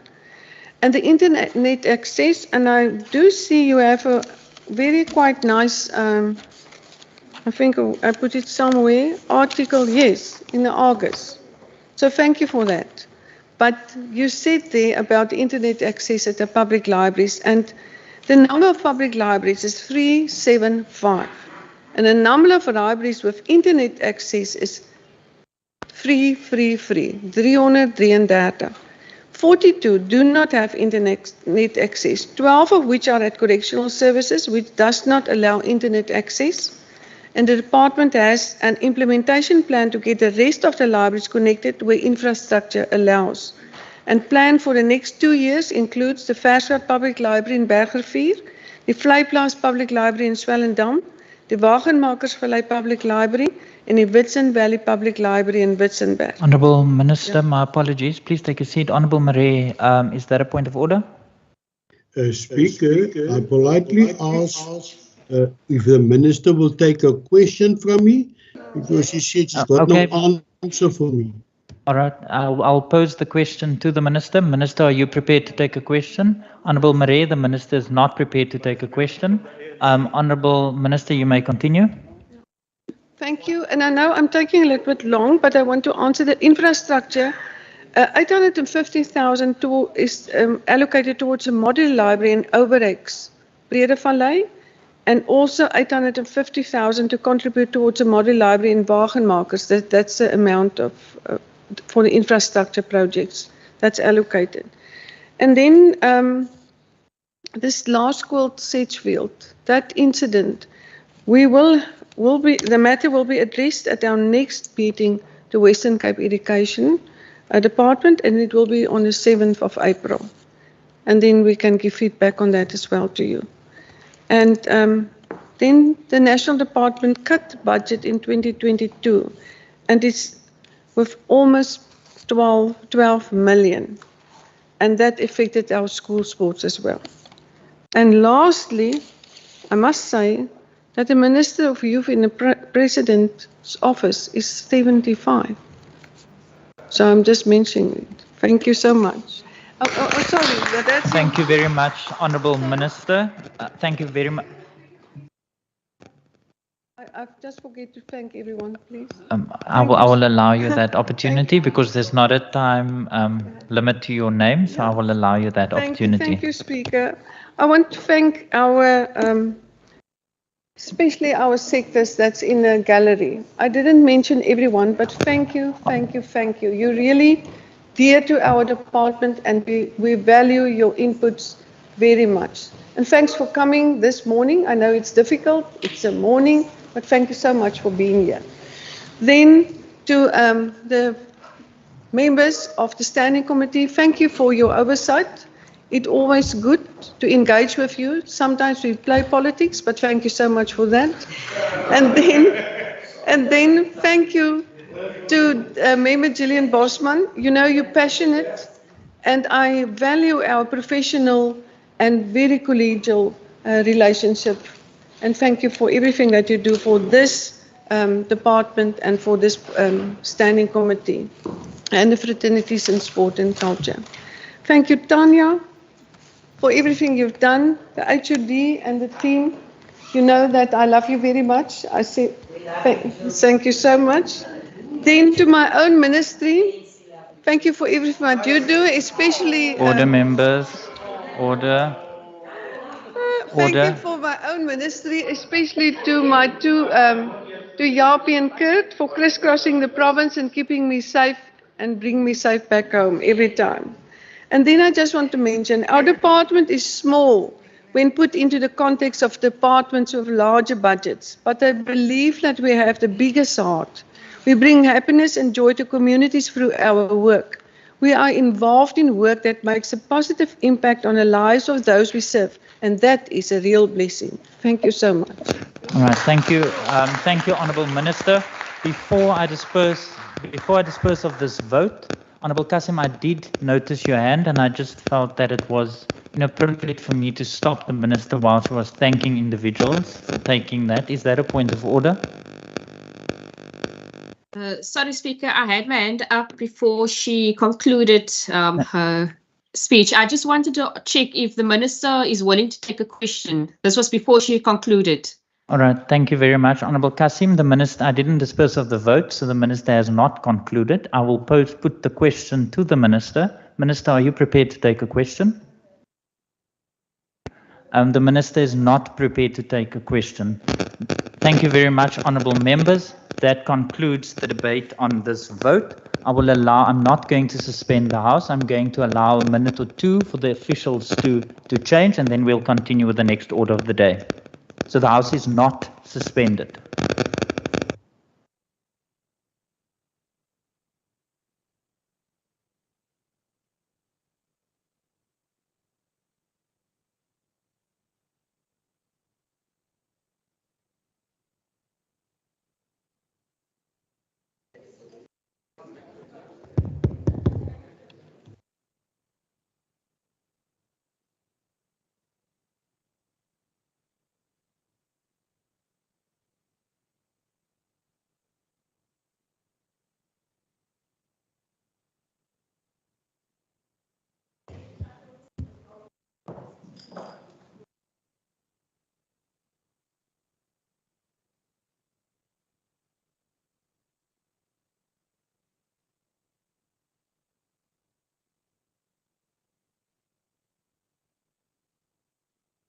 Right, members, please settle down. The Secretary will read the second order of the day. Minister, are you ready? All right. Secretary. Debate on Vote 3, Provincial Treasury, Western Cape Appropriation Bill. Thank you very much, Honourable Secretary. I recognise the Honourable Minister, Minister Wenger. Honourable Speaker, fellow Cabinet members, honourable members.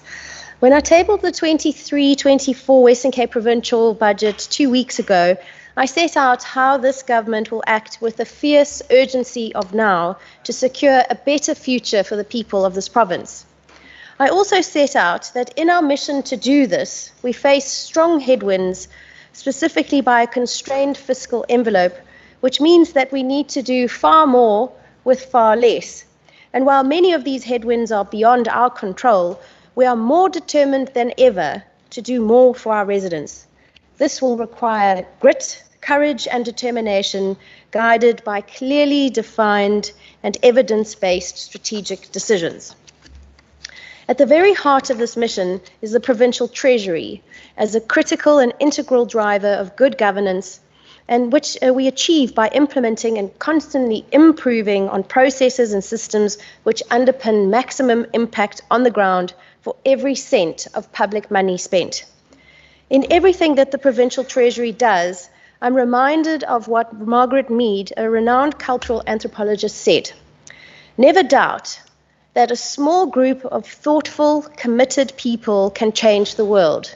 Indeed, it is the only thing that ever has. The Provincial Treasury team exemplifies this very sentiment in all that they do in providing critical services to 13 provincial departments, 30 municipalities, along with 11 provincial entities, as well as the provincial parliament and external suppliers. As each of these partners continue to face increasing demand for public services within a limited resource envelope, so too does the Provincial Treasury face rising pressure to provide fiscal and technical support to these partners. And so to support these partners to ensure that we deliver bang for buck and that our residents continue to receive the services they rely on and need to live a life that they value, the Provincial Treasury continues to strengthen strategic, evidence-based public financial management practices. In pursuit of our objectives, today we table the main budget for the Provincial Treasury in the amount of 340.67 million rand for the 23-24 financial year to deliver on integrated provincial governance, effective local governance, strategic supply chain management, and efficient infrastructure investment. Speaker, a key priority area is on governing for growth in the Western Cape, which requires us to take action to ensure that the people of the province have the best chance at achieving their goals.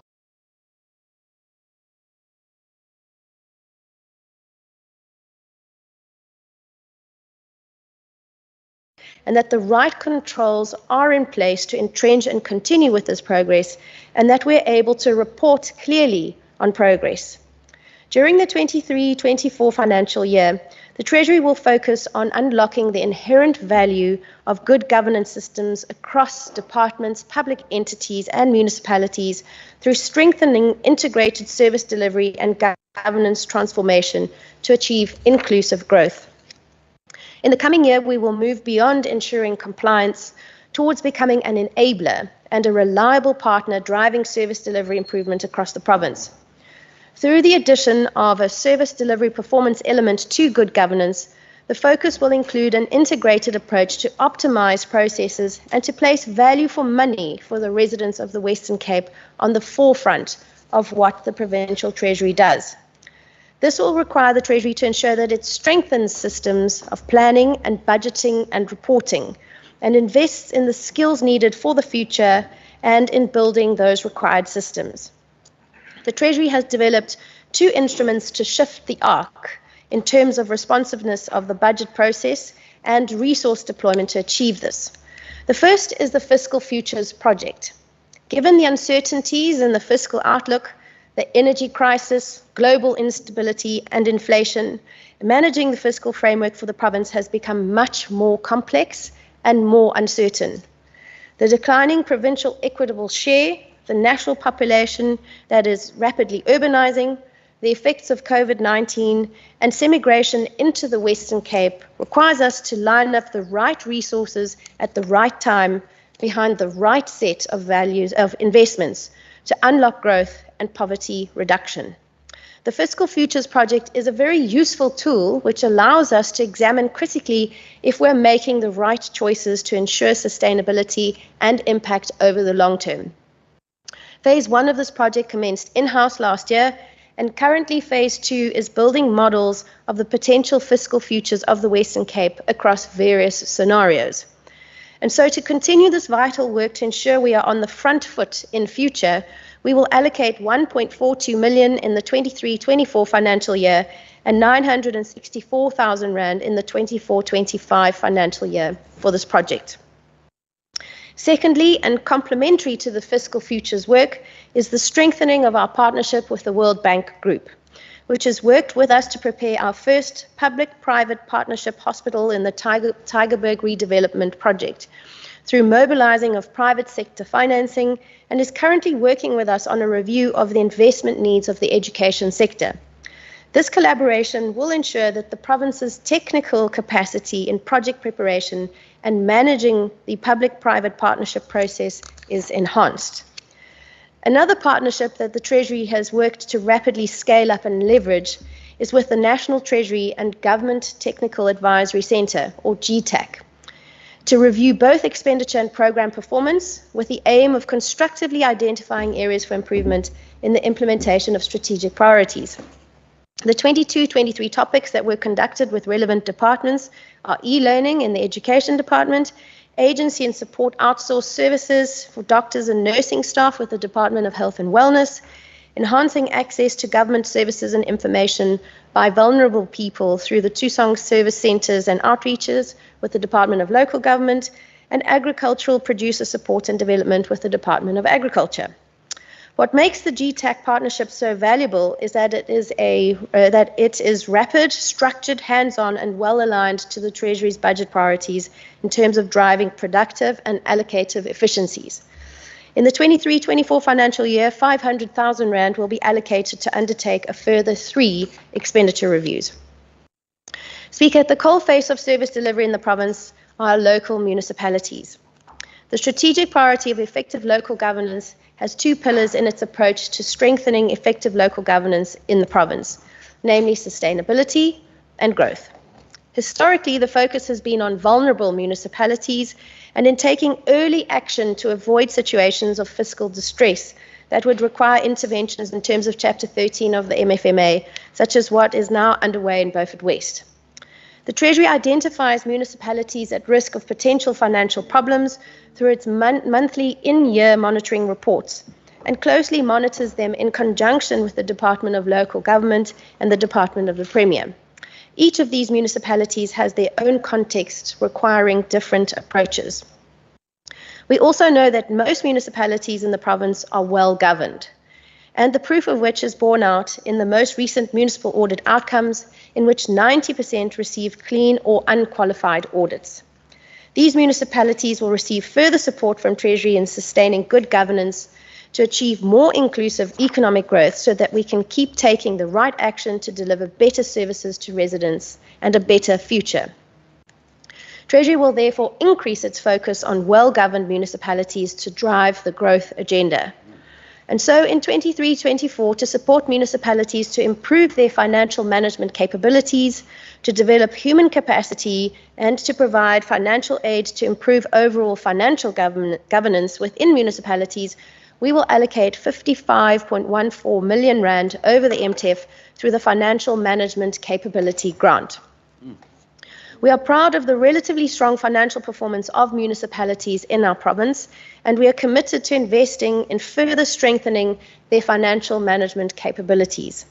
To assist with this goal, the Western Cape Financial Management Capability Grant has allocated 15.8 million rand in 23-24 to support municipalities to improve their overall financial management and capabilities. This will in turn strengthen their ability to deliver services and to enable growth.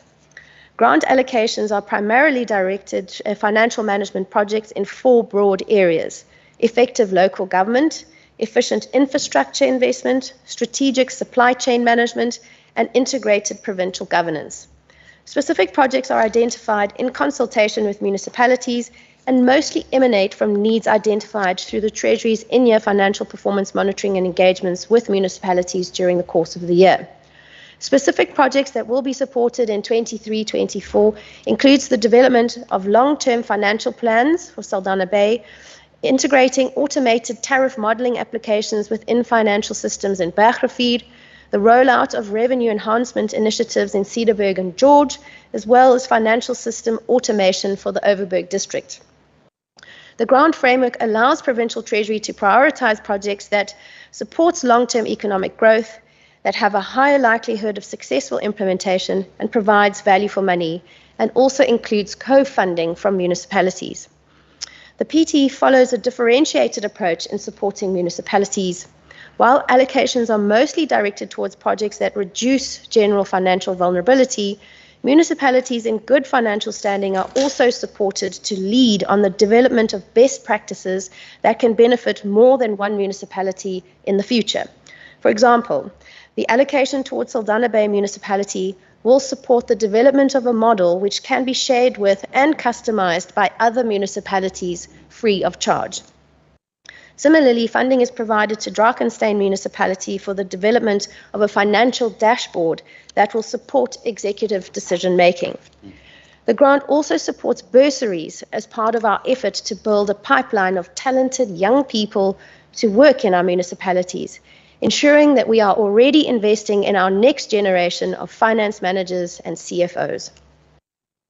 Speaker, last year I had the distinct pleasure of tabling the Municipal Economic Review and Outlook of 22-23 and the Provincial Economic Review and Outlook of 22-23 in this very House. The data reveals the strengths, weaknesses, opportunities, and threats present in each local and district government. And this is why this information is so important and powerful. It shows us what we need to improve on, what we are doing right, and what other opportunities are available to capitalize on to grow our economies and create more jobs. This data forms the basis of our data-driven decision-making processes, including in municipal planning and budgeting, integrated development plans, as well as local economic development strategies. This is why the information contained in the PERO and the MERO are so critical and why so much effort is put into compiling them. To continue to provide the very best and most credible data to inform decisions, we will allocate 803,000 Rand to the collation of the PERO and 1.3 million Rand to the MERO in the 23-24. Speaker, the focus area of efficient infrastructure investment is a strategically important area for the province. It is a fundamental for the growth for the jobs agenda, with cross-cutting impacts on all the strategic priorities of this government. The establishment of the new Department of Infrastructure is driving a revolution in infrastructure delivery in the province, and the Provincial Treasury will focus on the Infrastructure Delivery Management System pipeline as we move the infrastructure investment approach from a policy strategy forward to delivery. Over 23-24, we will allocate 2.95 million Rand to appoint a pool of suitably qualified experts to undertake research and provide advisory services to identify, attract, secure, and retain alternative funding support for the rollout of public sector social and economic infrastructure initiatives in the Western Cape, which include Infrastructure Delivery Management System pipeline, monitoring and reporting on the Provincial Infrastructure pipeline, and project preparation support. Speaker, supply chain management is a critical lever for government to procure goods and services, including infrastructure, on the best possible terms to fulfill government's mandate of delivering a better future for our residents. It also has a secondary function to promote broader social, economic, and environmental outcomes. Public procurement is therefore an important lever to improve the impact of public expenditure. The Treasury has an established supply chain management reform strategy in the province built on 4 key pillars, which include governance, supply chain management technology, strategic procurement, and capacitation and development. To drive procurement efficiencies and to continue to embed good governance, the Provincial Treasury has rolled out its in-house developed e-procurement solution in a phased-in process. In the 23-24 financial year, this key project will be allocated 6.82 million rand to further drive ease of doing business with the Western Cape Government. And to further improve procurement support assistance to provincial departments, entities, municipalities and suppliers through an integrated help desk, the Procurement Client Centre based in Century City will be allocated 5.73 million rand in 23-24. I had the opportunity to visit this very impressive Procurement Client Centre, which is at the forefront of reducing red tape for businesses, especially small businesses who are interested in becoming Western Cape Government suppliers. This is yet another example of great steps taken by the Provincial Treasury to contribute to economic growth and job creation in our province. Speaker, to continue with our oversight role of the Western Cape Gambling and Racing Board, which is mandated to regulate gambling and betting in the Western Cape Province, as well as collect gambling taxes and levies for the fiscus, we will allocate 26.86 million rand to the board in 23-24. This will help ensure that overall this sector can contribute to the economy of the Western Cape in an innovative and importantly socially responsible manner. Finally, Speaker, I'm very pleased to confirm that the Provincial Treasury is accelerating the adoption of new digital technologies across its core mandates and service delivery processes. These allocations will focus both on driving efficiency and on expanding the transparency of public financial management. Ultimately, digital transformation will enable the Treasury to maximize the value of the extensive data it currently manages, particularly through the alignment of existing data sets to support decision-making and oversight. This will require not only the development of systems, but also of the skill sets of Provincial Treasury officials. First, the Provincial Treasury Data Centre, which is allocated 10 million rand over the MTEF, will provide the information platform to foster compliant and standardized reporting for management and oversight, using new technologies to enable data cleansing, aggregation, analysis, and reporting. Second, the Customer Relationship Management Tool, which is allocated 9 million rand over the MTEF, will streamline processes for all client interactions, modernize the user interfaces, and enhance reporting and auditing of systematic procedures. Third, the Evergreening Legacy Systems Initiative, which is allocated 15 million rand over the MTEF, will drastically improve access to operational reports, will reduce the cost of maintaining many systems, and facilitate collaboration with departmental and other stakeholders. Overall, the key outputs of these three initiatives will ensure that employees are equipped with modern enterprise productivity solutions to enable efficient and effective service delivery, streamline electronic communication with citizens, suppliers, and government stakeholders, and improve the use of data for informed decision-making. Honourable Speaker, in conclusion, the Provincial Treasury and the excellent work that they do lies at the very heart of delivering a better future for the residents of the Western Cape. This responsibility is taken very seriously, as it's seen in the continued and unwavering commitment to further entrenching good governance in provincial departments, in municipalities, and within public entities. This hard work and dedication is one of the key reasons why the Western Cape is one of the best-run provinces in the country. And the few programs and initiatives I've mentioned today are but a sample of the continuous drive by the Treasury to do even more, to go even further, and to deliver the very best services for our citizens. And so in summary, for 23-24, our administration program will receive 67.07 million rand. Our sustainable resource management program will receive 139.156 million rand. Our asset management program will receive 89.576 million rand, and our financial governance program now receives 44.87 million rand. I'd like to thank the entire Provincial Treasury team for being the driving force behind the efforts to improve the lives of residents across this wonderful province, and for the really many, many hours that they've put into this budget process to make it a success. I'd like to thank this immensely impressive team under the leadership of the very able and astute head of the Provincial Treasury, Mr. David Savage, for continuously seeking ways to further improve financial governance so that we can really make a difference in the lives of citizens. I'd also like to thank the Standing Committee under the leadership of the Chairwoman, Honourable Murray, for the very important oversight role that they play.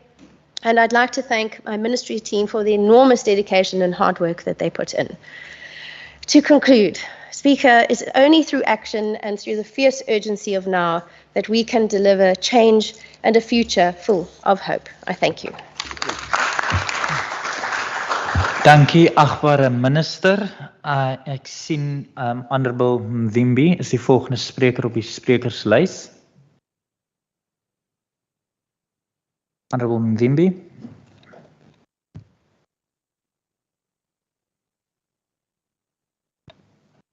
Can I just get confirmation? Honorable Mvimbi, we can see you online. I think Honorable Speaker, can you hear me? Yes, now we can hear you. Thank you very much. Honorable Mvimbi, we can hear you. Thank you very much, Honorable Speaker. I stand here today on behalf of the ANC to object to this budget. First and foremost, the ANC would like to address the disparaging treatment that it has received in this House the previous day. Just in these past few weeks, the Honorable Petrus Mare uttered a racial comment towards the Black Africans in this House by calling them foreigners in their own country, but received a less harsh ruling from the Speaker. And we believe that it was a very, very lenient action towards a very racist utterance. This was certainly a derogatory remark and unparliamentary behavior, something the oldest member of this House should have known. But then again, one would have not expected anything better from a beneficiary of the apartheid government and a former member of the National Party, as well as a member of the tricameral parliament. What is disappointing to witness is the Speaker and the Deputy Speaker's ruling against both these two different cases. Honorable Petrus Amare was suspended for only the remainder of the proceeding of that day, but the Honorable Kondo has been suspended from the House. Honorable Mvimbi, there's a point of order. Thank you very much, Honorable Speaker. Speaker, I rise on Rule 44 in terms of irrelevance or repetition, as well as Rule 59A and B, which states that impute improper or proper motives and reflect on the integrity and dignity of members of the House. Speaker, it's been these past days now, obviously, and the DA remains, Speaker. I think we made our position clear, but it keeps on coming up, and it comes down to misleading the House in terms of what the ruling was. And Speaker, this is not a matter of this side of the House supporting the Honorable Mare, but we need to abide to the rules of this House, and we endorse the ruling of the Speaker. I am still in the chair. So therefore, I draw your attention to those two rules, Speaker. Thank you. Honorable Syed. Honorable Syed, I'm speaking to you. Can you not? You were heckling to me. Honorable Chief Whip, if you want to raise a point of order, get up and raise your point of order. Don't shout across the floor. Honorable Chief Whip. Honorable Speaker. Honorable Speaker, I want to draw your attention to Rule 44, which reads as follows. When a member persists in irrelevance or repetition of arguments, the presiding officer may call attention to the conduct of the member. I want to point out that 1, Member Philander is not a presiding officer. Number 2, Member Lulama Mvimbi did Honorable members, there's a member on the floor. Allow the member the opportunity to raise a point of order. Can I address you? Yes, you may. Okay, thank you. I would like you to be consistent in terms of ruling with regards to members who continue to heckle. It would have seemed to me that your inconsistency leaves a lot to be desired.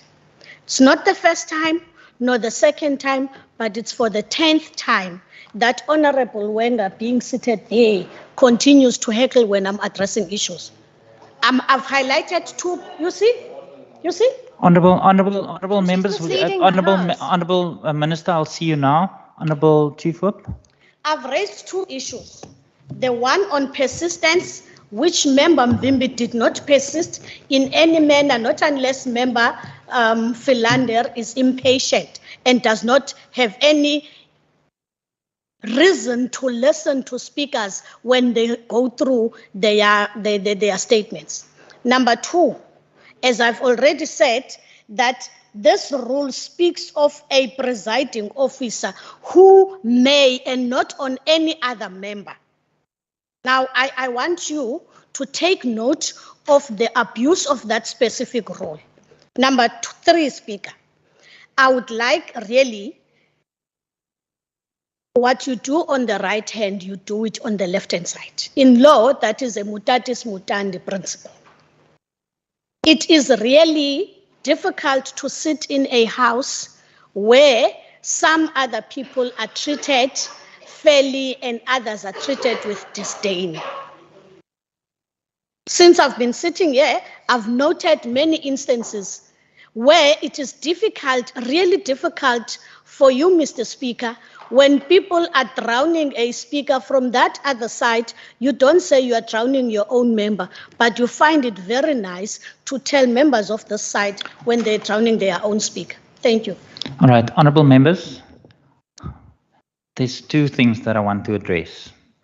The one is that if you have an issue with the ruling or the rulings that have been made in this House, there's a process that you follow. Can you please follow that parliamentary process as stipulated in the rules? I'm not going to entertain the rulings that I've already made and that I stand by. Can I please, and secondly, this is a political debate. So I've allowed some leeway or leniency on both sides of the House to allow the members, when it's their opportunity, to present their presentation to the House. I do not take kindly to constantly be referred to being biased, and I want to put it on the record. Because from my view, I'm treating everyone as equal members, and the same way I do on the right, I do on the left.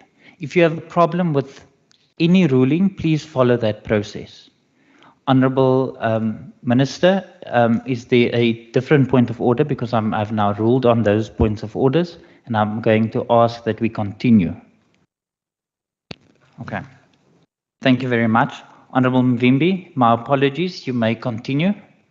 Thank you very much, Honourable Speaker. Can you hear me?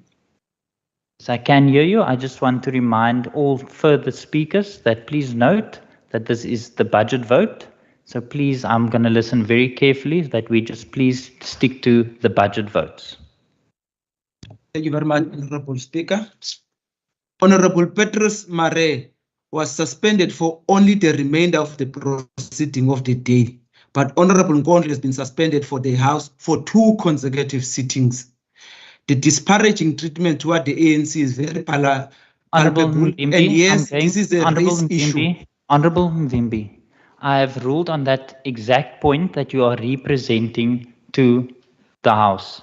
The bottom line is, if you have an issue with a ruling or your perception of the ruling, please follow the parliamentary process of that. Honourable Kama, is that a point of order? Sorry, Chair. I don't know, because according to me, Member Mvimbi is not challenging your ruling. You have made the ruling. He is using his time in a political debate to raise whatever political issues that he wants to raise. And you have consistently, when we call even on issue of relevance on the other side, you have consistently said that you refuse to be part of the debate or direct which way the debate must go. So I think let's allow Member Mvimbi. I'm privileged to know that he's not really going to spend much more time to that. He's moving to other points. So let's allow him to continue. Thank you very much. Thank you, Honourable Kama. Without getting into a debate with you about that, the minute the speaker on the floor brings the speaker into the debate, I have an obligation to put the chair's view for the record. So, Honourable Mvimbi, I'm going to listen very carefully. You may continue. Honourable Speaker, you want me now to change my speech? No, you can continue. Because I've prepared the speech and I'm deliver your speech, Honourable Mvimbi. Okay, thanks, Honorable Speaker. The disparaging treatment towards the ANC is very palpable, and yes, this is a race issue. Honorable Nkondlo, as we speak right now, is missing out on her debate speech, a right that she had been denied. The ANC will not allow such treatment in this House and will take up this unjust behavior. The late Archbishop Desmond Tutu once said, I open quote, if you are neutral in a situation of injustice, we have chosen the side of the oppressor. If an element has its foot on the tail of a mouse and you say that we are neutral, the mouse will not appreciate your neutrality. I close quote. The ANC refuses to stay neutral in such a situation. The DA in this instance is the oppressor, and we refuse to be oppressed by this provincial government system. The future that the Democratic Alliance is trying to portray is very bleak. It is deplorable and portrays incompetence in leading please as a take government. your seat. Honorable Mvimbi, there's a point of order. Honourable Speaker, is it parliamentary to refer to members on this side of the House as oppressors? Honorable Chief Whip, I'm going to listen very carefully. Honorable Mvimbi, can I please caution you that there is you into your speech, and it has still not been any reference to the budget. Can I please ask that you stop reflecting on the presiding officer and the rulings that was made? I have already addressed that. Honorable Chief Whip of the Opposition. Thank you, Honourable Speaker, Honourable Deputy Chief Whip. Speaker, the point of order raised by the Honourable Chief Whip is frivolous, Speaker. I mean, the Honourable Mvimbi has not made reference to any specific member in this House. He spoke about the Democratic Alliance in general, like the Honourable Bosman spoke about the ANC, and we didn't object to that. So I think let's allow that to continue, and I'm sure Member Mvimbi has been painting a context. He will get to his point. All right, Honourable Mvimbi, can you please continue? The future that the Democratic Alliance is trying to portray is very bleak. It is deplorable and portrays incompetence in leading as a government. This provincial government is a true epitome of kakistocracy. Speaker, without wasting any time, I would like to get back to the business of the day. We have continuously raised concern about the delays of filling vacancies in this province. Yet the Department of Provincial Treasury will justify the increase of votes budget by stating that the execution of the core function and responsibility of the Provincial Treasury requires mainly human resources. To whom is this money going to? Because of the vacancy not being filled, but rather we see more and more consultants. We note the increase in the number of bursaries that were offered, but we also note the decrease of payment on training in program 1 and 2, administration and sustainable resource management, respectively. Speaker, I would like to repeat the words of Honorable Nkondlo uttered last year during the budget adjustment period. I open quote, the same provincial government that laments population growth for increase in equitable share, and in this House lead the decision to support the increase of seats in this parliament based on this growth, turns around and not fill vacancies. So the linear compensation of employees means less hands on deck under a growing workload. This review has modern day slavery of our public servants and their dedication. I close quotes. The 29.14% reduction in the total payments on training demonstrate exactly what the Honorable Nkondlo has mentioned above. Training in the workplace improves the skills of employees, which yield high job satisfaction and retention. A reallocation of 381,000 for 2022-2023 unspent fund for municipal intervention to 8 municipalities where conditions exist for provincial intervention had been shifted to consultancy work again, spending more on consultancy instead of mitigating and addressing the lack of skills in the province. I've also noted, Honorable Speaker, that the minister has actually mentioned that there is a monthly in-year monitoring of municipalities. And in the process, there is also a certain amount of 55.4 million that has been allocated to this. And the Honorable Minister further mentioned that there is assistance that is given to a Drakenstein municipality financial dashboard. And it is interesting to know that the same Drakenstein municipality is the municipality that we know that has got big financial problems. And we hope that with this intervention, they will be able to actually assist that municipality out of this problem and also investigate the corruption that has been consistently taking place in that municipality through the attainment of illegal loans by that municipality. But also, Honorable Speaker, we have also noted the Honorable Minister mentioning the fact of the procurement client center that is actually located at Century City. Century City that is very far from most of the small, medium, micro enterprises. And again, these small micro enterprises will have to get to Century City at huge cost that they can actually even struggling to make means meet. But also, Honorable Speaker, I have been consistently asking the Treasurer whenever they are presenting their budget as to whether what form of public participation has been made in order to come to the realization of this budget. And the answer I've always been given is that the consultation is with the municipalities and also with the very same department that are actually running the administration. So in this respect, Honorable Speaker, there seems to be no proper participation. Therefore, it is very difficult to even call this budget a people's budget. And it's for this reason that the ANC does not support this budget. Thank you very much, Honorable Speaker. Thank you very much, Honorable Mvimbi. And now see Honorable Kasim. Speaker, let me start by saying that DA ministers must not take up positions in this province if they are scared to answer questions like the previous minister who shy away from commenting on even a simple request for more programs which will tackle racism in this province. But it's okay. We know that you have a duty to uphold the legacy of your ancestors by ignoring racism. But getting back to the debate, the Provincial Treasury plays a key strategic role when it comes to resource allocation and other support to all provincial government departments, the entities, municipalities in this province, as well as this legislature. The department is also tasked with monitoring budget implementation and performance, as well as providing policy direction and to facilitate the management of supply chain and asset management practices.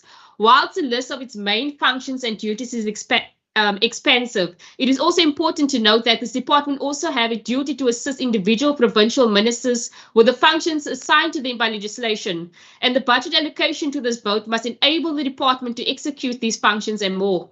Having said that, it is common knowledge that the Western Cape municipalities and provincial government departments are failing when it comes to rendering services to our people, more so in townships and rural areas. Our people are forced to keep up with inhabited environments of blocked sewage, high crime rates, unplaced learners, high unemployment rate, just to list a few. All of these show that money is not used to where it's supposed to be used, or rather not spent where it's supposed to be spent. All these happen under the watch of the Department of Treasury, which is tasked monitoring budget implementations and performances. Whilst this department is also tasked with providing socio-economic and policy research to other provincial government departments, it does not make sense that this province is sitting with a backlog of over 600,000 people on the housing waiting list. It then begs the question, where is the socio-economic policy research in this regard? What does it say about finding efficient ways to respond to the housing crisis in this province? And where are those policies when businesses in this province are held ransom by criminals to pay protection fees? Thank Who you, knows? Perhaps the time has expired. And now the EFF rejects this budget. Murray. Honorable Kasim, your time has expired. Honorable Murray. Honorable Speaker, Provincial Treasury has a clear task. Not easy, but clear. It is to make sure that this government does not waste the people's money so that services are delivered. This is the same task that falls to every provincial treasury in the country, as well as national government or the National Treasury. And yet, the Western Cape is the only province that cares enough to actually do it. While we are already receiving unqualified audit findings across the board for every single department in the government last year, The team at Provincial Treasury is not content with simply doing the bare minimum. I call it the bare minimum not because it is easy to get an unqualified audit finding, but because it is necessary. This is what we are achieving year after year. No organization, entity, or government can run efficiently without stringent financial systems in place. To sustain this level of excellence, 340 million rand in total has been allocated to Provincial Treasury to enable them to continue supporting all provincial government departments as well as Western Cape municipalities in meeting their financial reporting commitments. Just ask the ANC staff at Lutuli House how the lack of financial discipline within that party has wreaked havoc on their ability to pay wages. Last week, I had the pleasure of engaging with the German delegation from Baden-Württemberg.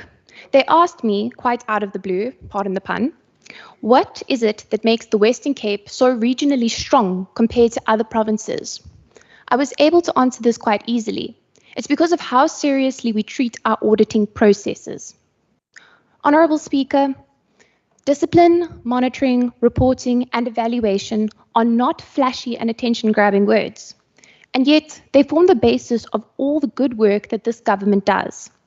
It is only through discipline, monitoring, reporting, and evaluation that the Western Cape government has consistently been delivering key services without corruption.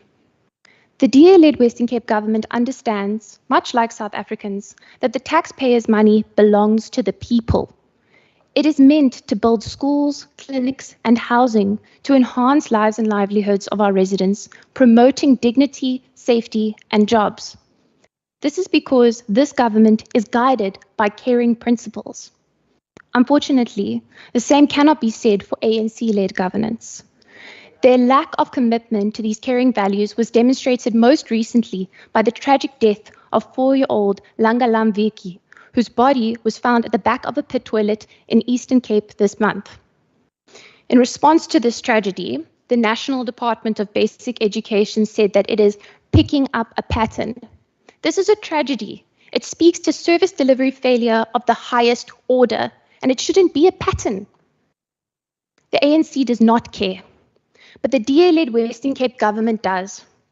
Speaker, I'd like to take a moment to thank the hardworking officials at Provincial Treasury for their passion in doing the work in the trenches, up to their eyes in reports and data, while still keeping the importance of their work top of mind. This work ensures that services are delivered by government and prevents corruption. I see the commitment that each official brings to their work, and it is them that ensures that the inner workings of government run smoothly. The Western Cape, with the structures this team at Provincial Treasury has put in place, will stretch public money much further than any other province. Let me give you an example of the type of innovation that the Provincial Treasury is bringing to the table. Provincial Treasury has committed 9 million rand over the next 3 years to develop and implement citizen-centric ICT systems, including the fourth industrial revolution automated processes to improve service delivery throughout provincial government departments. The antiquated ICT systems that national government uses and advocated are simply not good enough. Provincial Treasury has been making use of dashboarding to ensure that skill sets are in place to keep up with ever-changing demands in the tech space, to pool information from various departments, and to provide enhanced analytics on performance and supply chain management right down to the municipal level. Governments around the world are already harnessing the power of AI through personalized services and automated processes. Consider, Speaker, Singapore's Ask Jamie, a virtual assistant that helps citizens and businesses navigate government services across 70 government agencies through AI, chat, and voice. We must make sure that we are not left behind amid 4IR. This DA-led government understands that both businesses and residents cannot be burdened with delays at a national government level, which is why they have proceeded to establish their own data wells by migrating from legacy systems. This collation of government data with the help of automated processes will help this provincial government to identify service delivery blockages in real time and take the appropriate action to rectify them. It is important to note that these migrations are taking place in the strictest accordance with POPIA, and it will further support upgrading of legacy systems in supply chain management, basic accounting system, and logistical information services. Speaker, this is a department that will not accept anything less than excellence, and where they see a gap to be closed in enabling better service delivery to our residents, they do not hesitate to investigate and come up with solutions. Where systems are out of date or ineffective, this department takes the initiative to develop better systems. Given the track record of this provincial government, I cannot wait to see the new technologies being used to guide our governance to an even higher level. Our residents deserve nothing less. To put a very fine point on it, it is only where the DA governs that the value of South African residents' money is taken seriously. Residents work hard for their money, and the way that the ANC governments of all levels have disrespected this hard work through corruption and theft cannot be allowed. But it is the poor and economically insecure population that should be the most outraged, as they are the ones who depend on government services. Grants cost money, medication costs money, and books for our learners cost money. The less stolen and pocketed by ANC cadres, the more money there is to provide these critical skills and services. It is not a difficult conclusion to reach. Only the DA is investing every piece of new technology and every single opportunity to improve their level of governance. The provincial treasury is the backbone of fiscal excellence that has come to characterize the DA government, and there is simply no comparison elsewhere in the country. With that said, I want to acknowledge the leadership under the HOD and Minister Wenger, who play a vital role in preventing corruption and ensuring service delivery through good auditing practices. Honourable Speaker, the DA supports this budget. Thank you very much, Honourable Murray.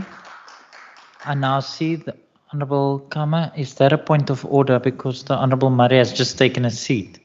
I just wanted to check with you, Speaker. Is it parliamentary to only use 7 minutes when you have 33? That's a frivolous point of order. Please take your... Surely that can't be in the interest of the people. Honourable Kama, that's not a point of order.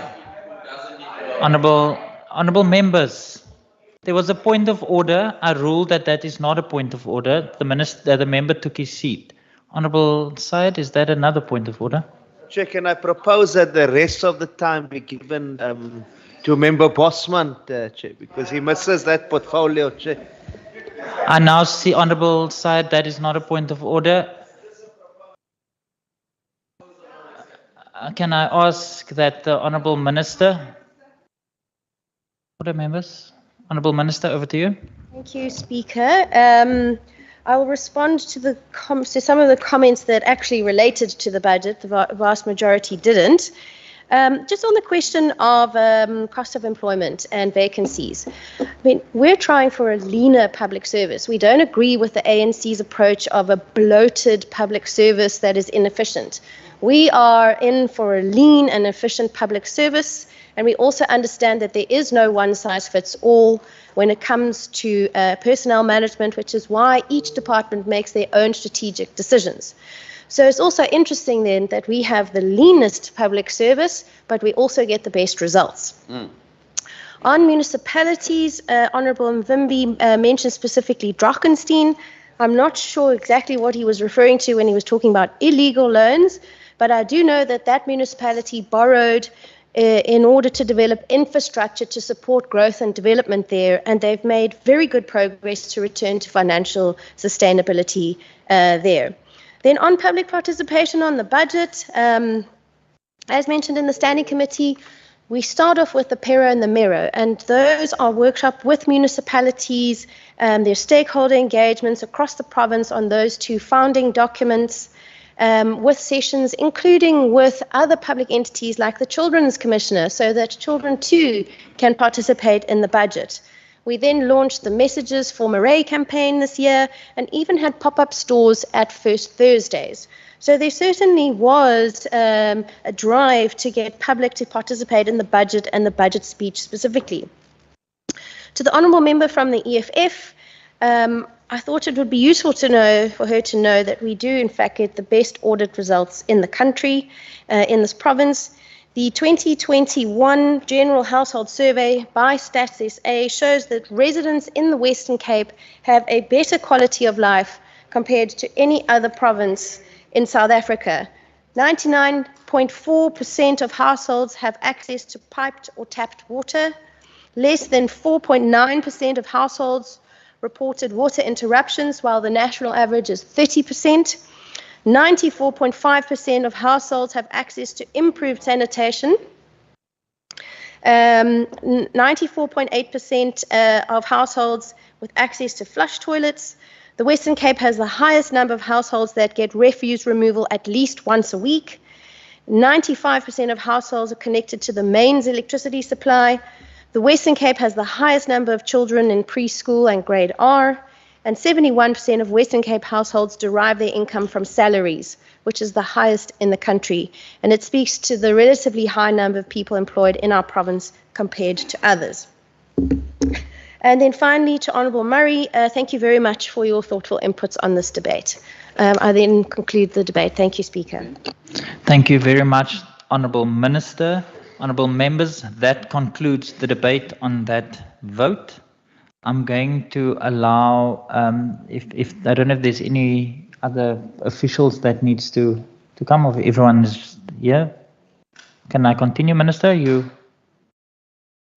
All right, I will now ask the Secretary to read the third order of the day.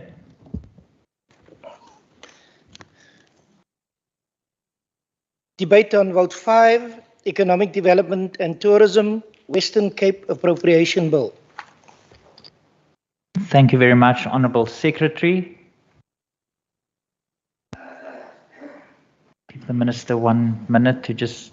Minister, are you ready? I see the Honourable Minister, Minister Wenger. Thank you, Mr. Speaker. Let me just see into myself. There we go. In preparing my address to the House today, I paused to imagine where our country will be in 2035, 12 years from now.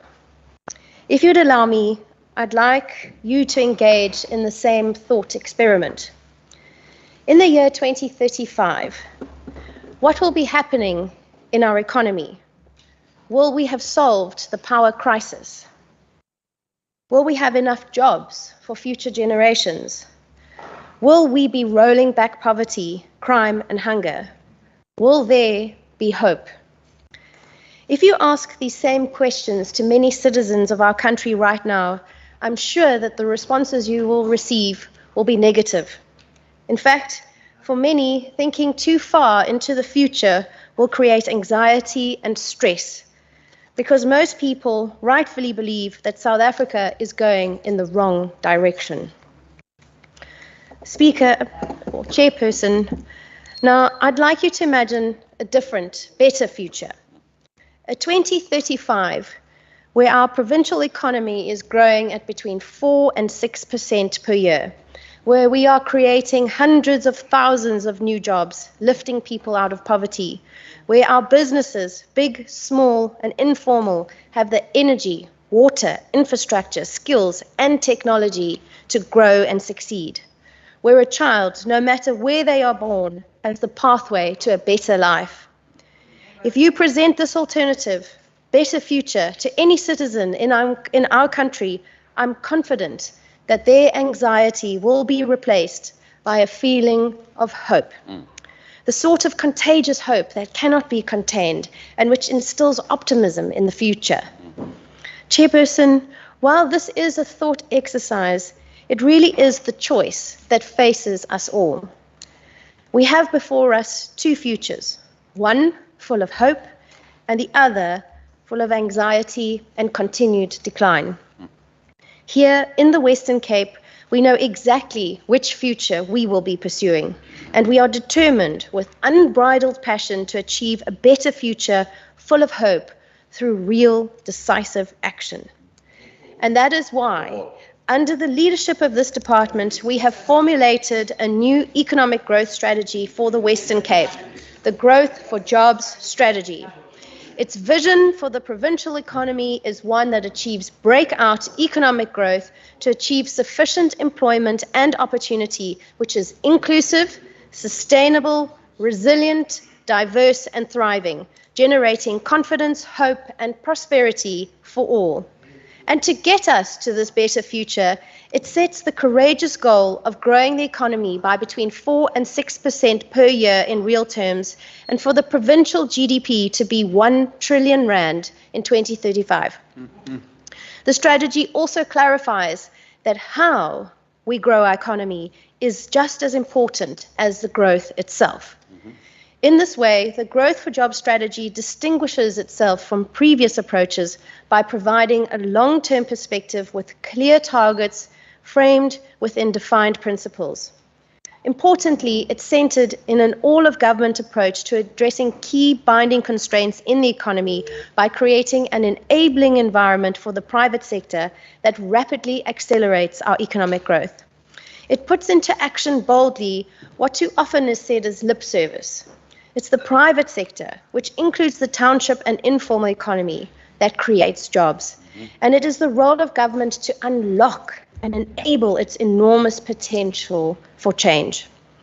This strategy understands that if we don't get the foundations for growth right, we will not be able to achieve higher growth rates and create hundreds of thousands of new jobs.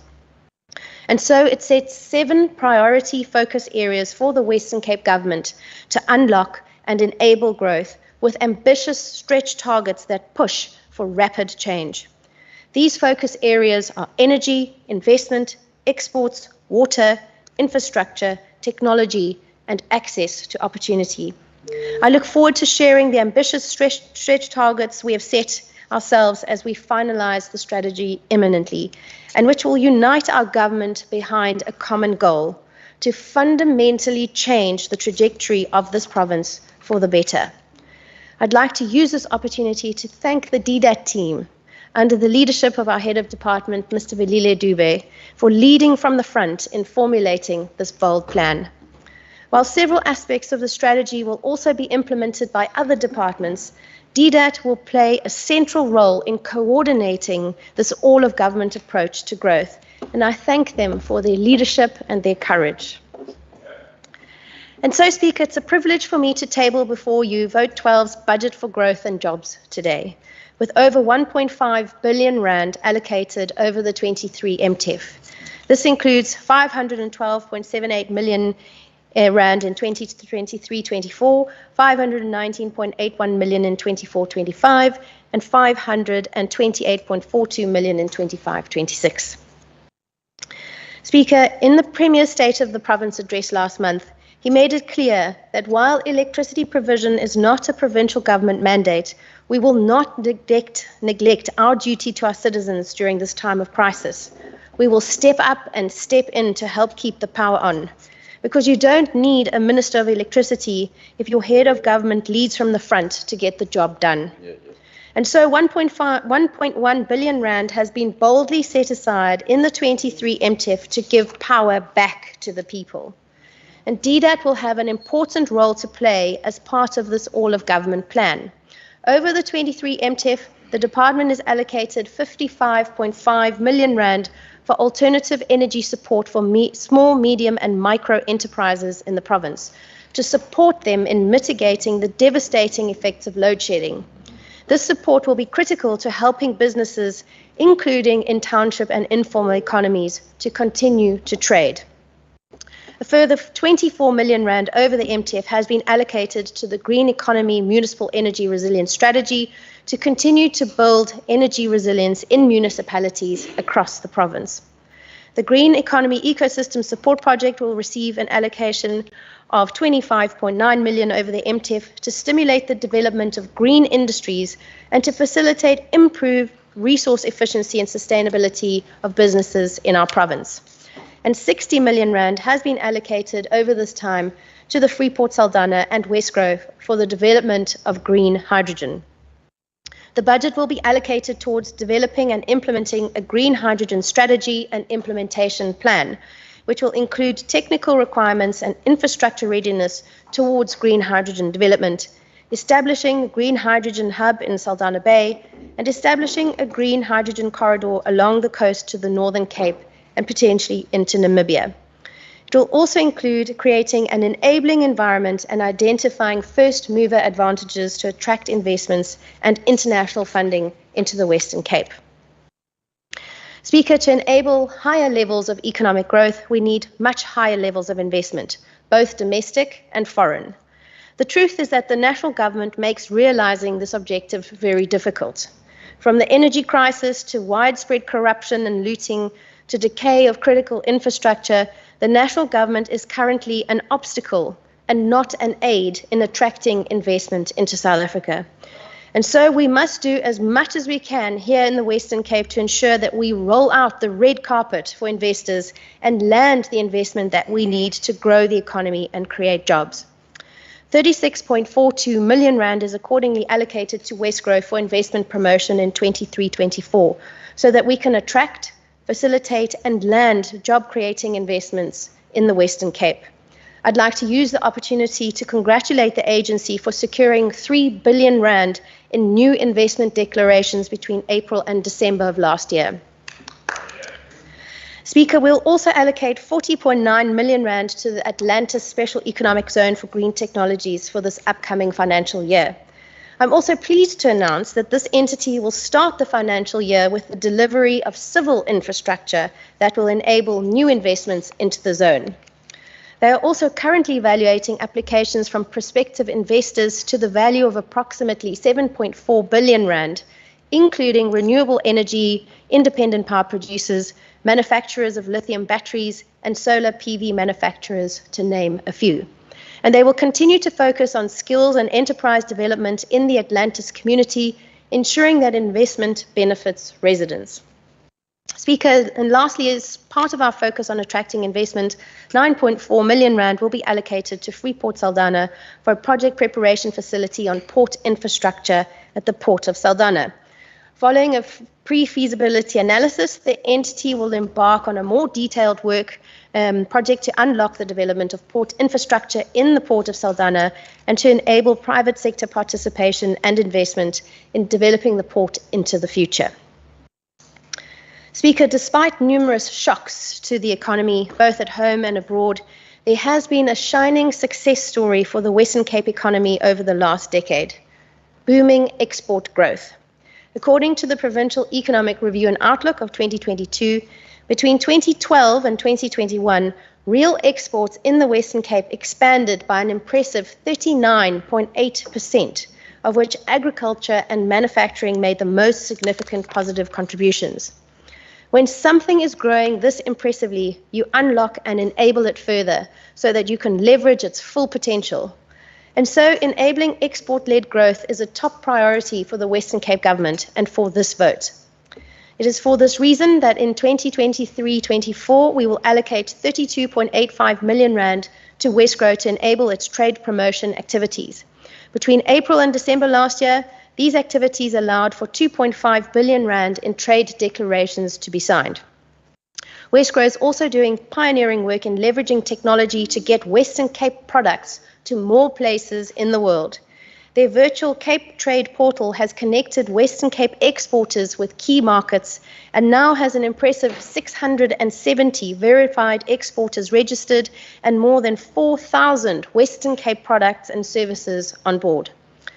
While trade promotion is a vital component, we know we also need to support local businesses to access the enormous potential that trade creates for growth. We will therefore also allocate 5 million rand in 23-24 to the Export Competitiveness Enhancement Program. This program will support businesses that are export ready or working towards being export ready to meet international market requirements, as well as invest in their own capacity to access exciting export opportunities. And we will establish an ease of doing business project focused on exports with an allocation of 1 million rand in 23-24. This project will map the red tape constraints for the top export commodities in terms of legislation, systems, processes, and people, and accordingly generate proposals to address those challenges by advocating for appropriate reforms. The program will engage regulators across all levels of government to create an enabling, export-friendly environment in the province. Speaker, sadly, these efforts to boost exports will be undermined if we don't have efficient ports that allow for the quick processing of goods and which attract shipping lines from across the world. According to our own research, if we achieve a high growth scenario for the Port of Cape Town, or 26% in export growth, we will create 20,000 more direct and indirect jobs and add an additional 0.6% to the Western Cape gross domestic product by 2026. It is, for all intents and purposes, a no-brainer, and why focusing on improving inefficiencies at the port remains a priority. We will accordingly strengthen our dedicated Port of Cape Town team within the department with additional human resources and allocate 1.5 million rand in 23-24 to support its work. We will also continue to advocate for private sector participation at the port and for it to be added as an Operation Vulindlela priority. I'd like to share one exciting project they are supporting, and that is the creation of an online dashboard for the Cape Town Container Terminal and its operations that will enable the port value chain to better plan and coordinate. The landing page will provide a high-level overview of marine, waterside and landside operations and show vessel time at anchorage and at berth to track port performance. This demonstrates the power of innovation and transparency to enable private-public sector collaboration towards a shared objective. Speaker, on the topic of trade, I do want to pause to reflect on the very real risk that South African products may lose preferential access to the United States through the African Growth and Opportunity Act, AGOA. This would be devastating for the Western Cape economy, as the US was our top export market in 2021, with 16.98 billion rand worth of Western Cape products exported into that country. The thoughtless and ill-advised decision by the South African government to engage in war games with the aggressor of the Ukraine conflict threatens thousands of jobs, especially in our rural communities, and should concern all of us here.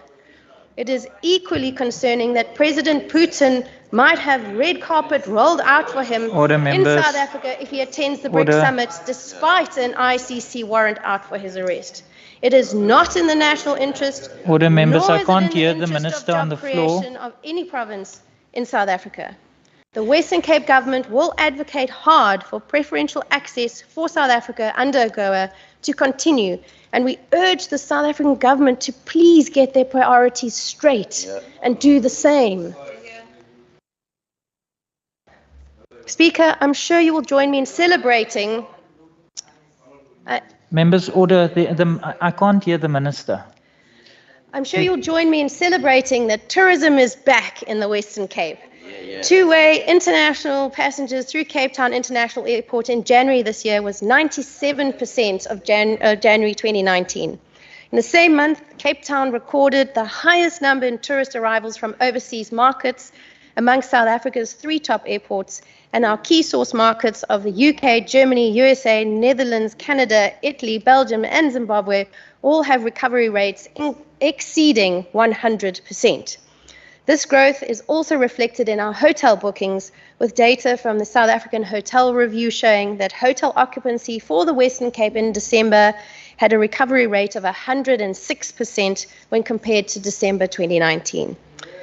Like with exports, it is the policy of our government to further unlock and enable the enormous potential of the tourism and hospitality sector in the Western Cape, because more tourism means more jobs in our province. Simple.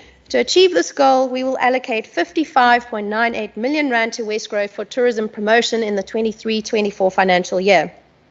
This will include leveraging our successful Cape Town Air Access collaboration, which secured 4 new air routes and 3 new airlines between November 2022 and March 2023. Nice. And the Cape Town Cruise Partnership, which confirmed 75 cruise ship visits to our ports, carrying more than 195,000 passengers. Jobs. We will also continue to strengthen our destination brand with world-class campaigns in source markets. It's worth celebrating that West Grow's marketing team took home 3 Lure Awards in October for their tourism campaign and innovation efforts. Strengthening our tourism economy will also require tourism development in the province. I'm therefore pleased to announce that we will launch in 23-24 a R5 million tourism challenge fund in the Western Cape. Good. Yeah. This fund will provide co-funding to enhance high-volume tourism attractions through tourism infrastructure development and/or initiatives of tourism organizations working with tourism enterprises to enable businesses to enhance and expand their tourism offerings in areas with high growth potential.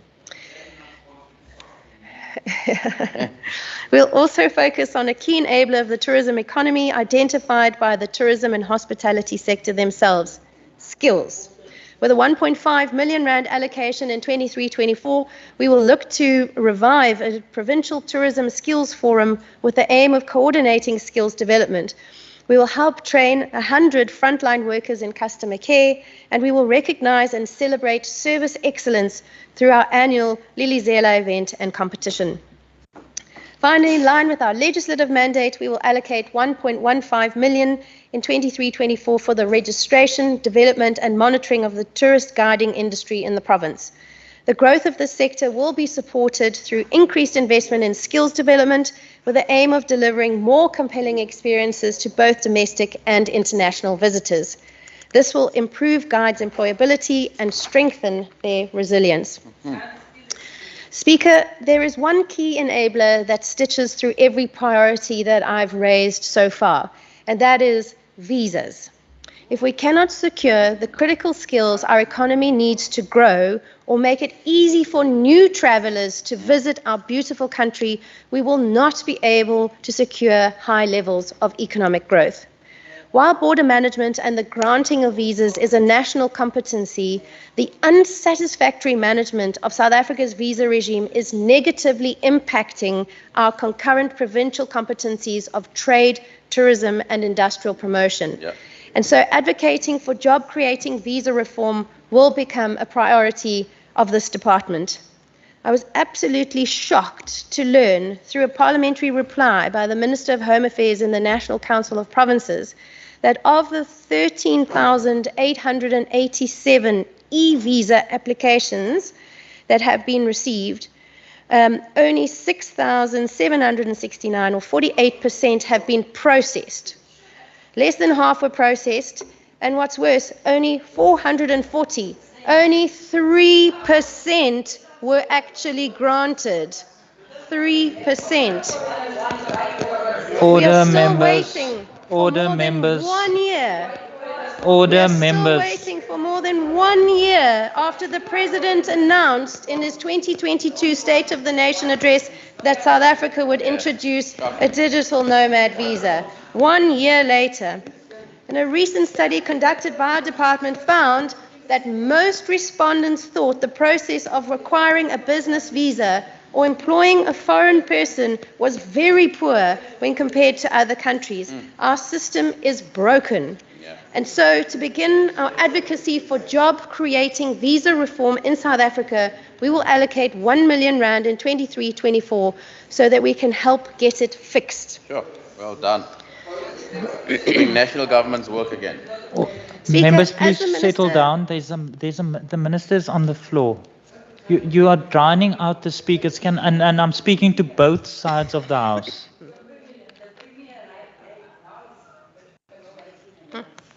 Can you please allow the minister an opportunity?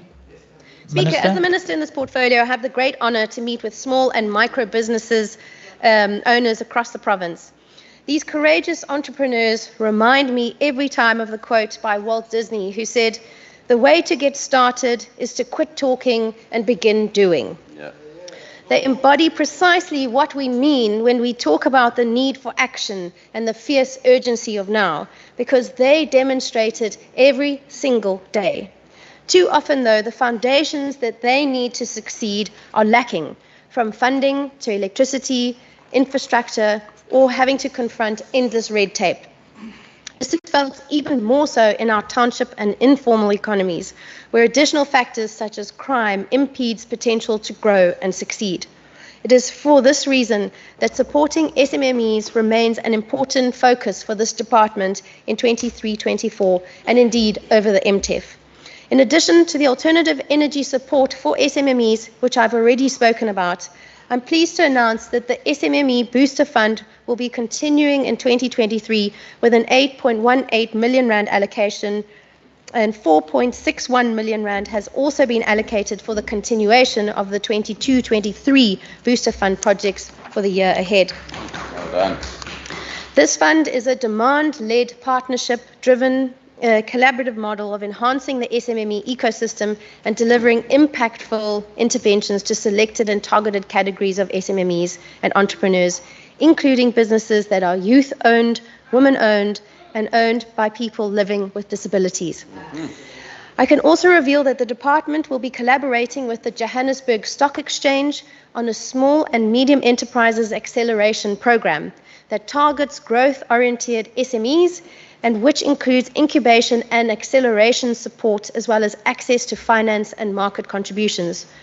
The department's contribution to this project is 1 million rand.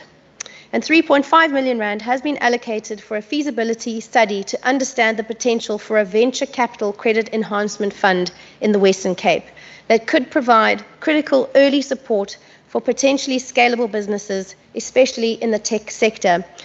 If we can support these companies to survive and thrive, we can drastically increase investment and create jobs in our tech capital of Africa.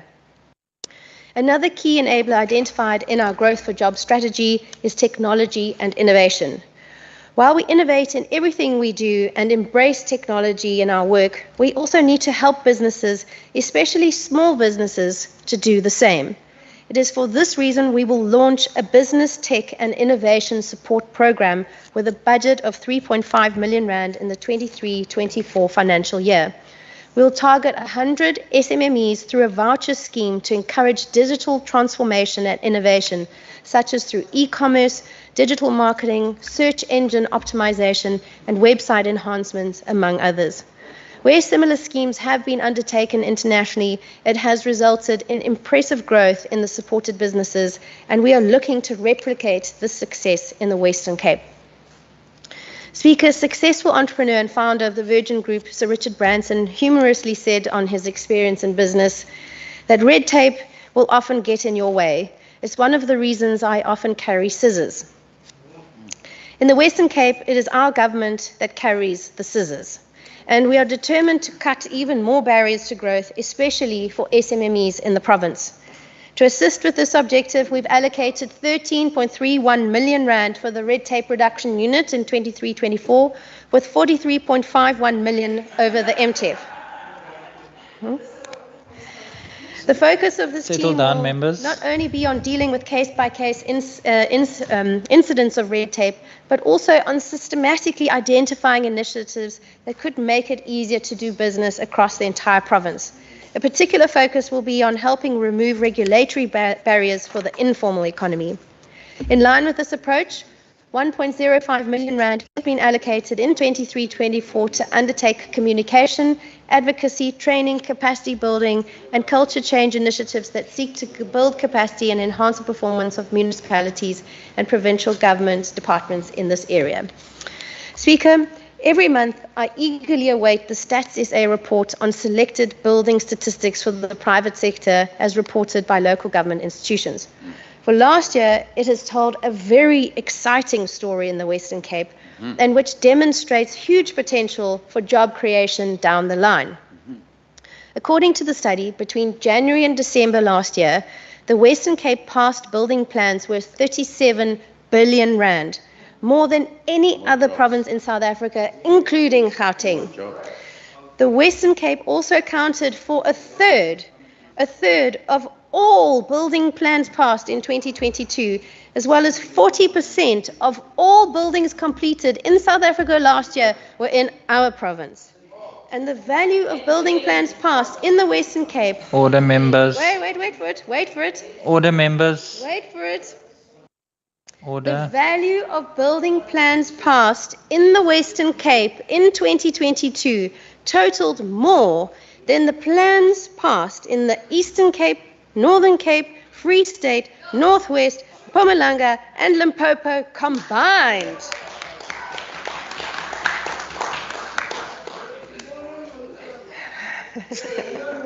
In the face of this evident Order, potential members. to speed up the conversion of building plans into building sites and therefore more jobs, the Western Cape government will allocate 3 million rand towards the municipal ease of doing business and building permit reform program. This program will be a collaborative approach involving selected local municipalities, DDAT, the Department of Environmental Affairs and Development Planning, and aims to increase the capacity of municipalities to timeously process and decide on development and building plan applications. Our objective is to unlock and incentivize the changes needed at local government level to make it easier to pass building permits in the Western Cape so that we have more construction jobs in this province. Yeah. Speaker, getting the fundamentals for economic growth right will help ensure faster economic growth and more jobs in the Western Cape and South Africa. However, we must always take cognizance of the painful legacy of our past and how it continues to deny so many people access to opportunities. That is why our new Growth for Jobs strategy adopts a strong spatial lens so that the benefits of growth are felt by all, including in township and rural communities. It is also why creating pathways to opportunity is its own distinct focus area for this government. In addition to focused infrastructure development and improved mobility, the focus of our two new sister departments, one of the most powerful ways to improve access is through skills development. Our department understands this and has allocated 99.19 million rand towards our skills priority in the 23-24 financial year. 66.5 million is allocated to our experiential learning and employment program in the business process outsourcing sector, providing accredited training and internships to 4,000 unemployed youth, as well as providing 3,000 full-time jobs post-internships. Through this BPO allocation, we aim to attract 3.5 billion rand in foreign revenue into the province, which we estimate will have a net effect on GDP of more than 10 billion rand. On the back of the enormous success of this initiative, which leverages funding for impact, we will also seek to expand it into more areas. This includes the clothing and textile sector, which currently imports more than 22 billion rand. To this end, 5.8 million rand will be allocated for this new focus area. Our artisan development program also receives 7 million rand in 23-24 and aims to support growth and employment opportunities in technical, artisanal and logistical related occupations through skills development and experiential learning initiatives. And our Work and Skills program will aim to support job creation in export-related sectors, including but not limited to manufacturing, through skills development and experiential learning initiatives. 4.63 million rand is allocated for this program. Lastly, we will continue with our highly effective Premier's Council on Skills, which works together with the private sector and other partners to identify areas for new skills development that will enable growth and job creation in the economy. Speaker, I think it's worth emphasizing that these experiential learning programs have proven highly successful in ensuring that youth can benefit and find further employment. In fact, approximately 80% of the youth in these programs will be offered further employment at the very host companies in which they are located. I also want to congratulate the team for appreciating the tight fiscal envelope that we face today and for finding ways to leverage external funding. For every rand we spend in skills development and employment creation, our partners contribute up to an additional 3 rand. Speaker, finally, as part of our legislative mandate, we will strengthen our focus on consumer protection with 11.66 million rand allocated for this priority in 23-24.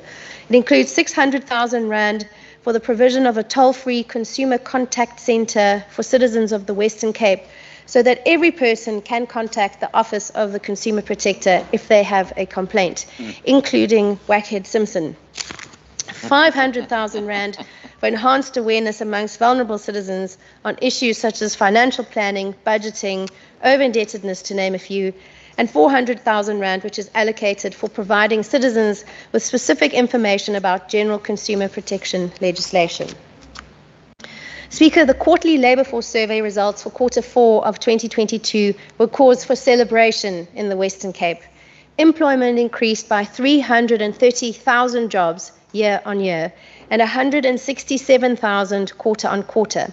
This means that this province was responsible for 99% of all the job gains in South Africa during the last quarter. I'm confident that every member in this House wants this to be replicated every quarter, every year, in every province. Yes, yes. We want this to be the norm because we want South Africa to succeed and have a future full of hope. But change doesn't happen on its own. It requires vision and it requires action towards that vision. Yeah. Our focus on growth for jobs is the Western Cape's bold step towards realizing this better future. It is the action we are taking now for that future. We know that the Western Cape and South Africa is capable of if we enable the private sector's success. We know that we can have a future full of hope. It should not just be our vision. These goals should not be ours alone. They are yours too. They are for business, big and small, civil society, entrepreneurs, and every citizen in our province. I'm reminded of President Nelson Mandela's wise words, which continue to hold so much truth today, when he said, "It seems impossible Order, until members. it's done." Order. It seems impossible. Order. Honourable Minister, I want to allow you an opportunity, but I'm not going to do so until the House has settled down, because everyone had an opportunity and I'm going to provide it to you too. Honourable members on my left and right, please allow the Minister an opportunity to continue her speech. It seems impossible until it's done. Speaker, now let's get it done, so that a prosperous 2035 is not the thought experiment I started with today, but a new, real era of hope, opportunity, and freedom. I thank you. Thank you. Thank you, Honourable Minister. I now see the Honourable Mvimbi online. Can you hear me, Honourable? I can hear you, Honourable Mvimbi. Can I please remind members that if you are not speaking and you're on the hybrid system, to not switch on your camera or microphone unless you raise a point of order. I now see Honourable Mvimbi. Thank you very much, Honourable Speaker. It seems as though the Growth for Jobs strategy was introduced as a cover-up that will get funds shifted from the compensation.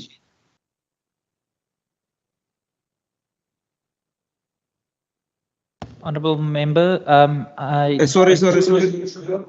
Honourable members, order. Can I please ask that Honourable Mvimbi's time be stopped? Honourable members in the House. Honourable members in the House, there's a member on the virtual platform which I'm struggling to hear. Honourable Mvimbi, can you hear us?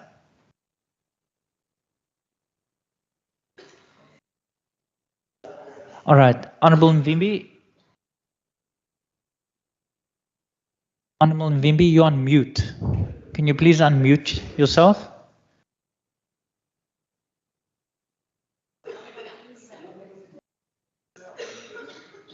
Okay. Can you hear me now, Honourable Speaker? Yes, now I can hear you. Thank you, Honourable Mvimbi. You may continue. Thank you very much, Honourable Speaker. The introduction of the Growth for Jobs is another ruse that the DA uses to entice naive voters in the month leading to the next national elections. With much pomp and no outcomes at all.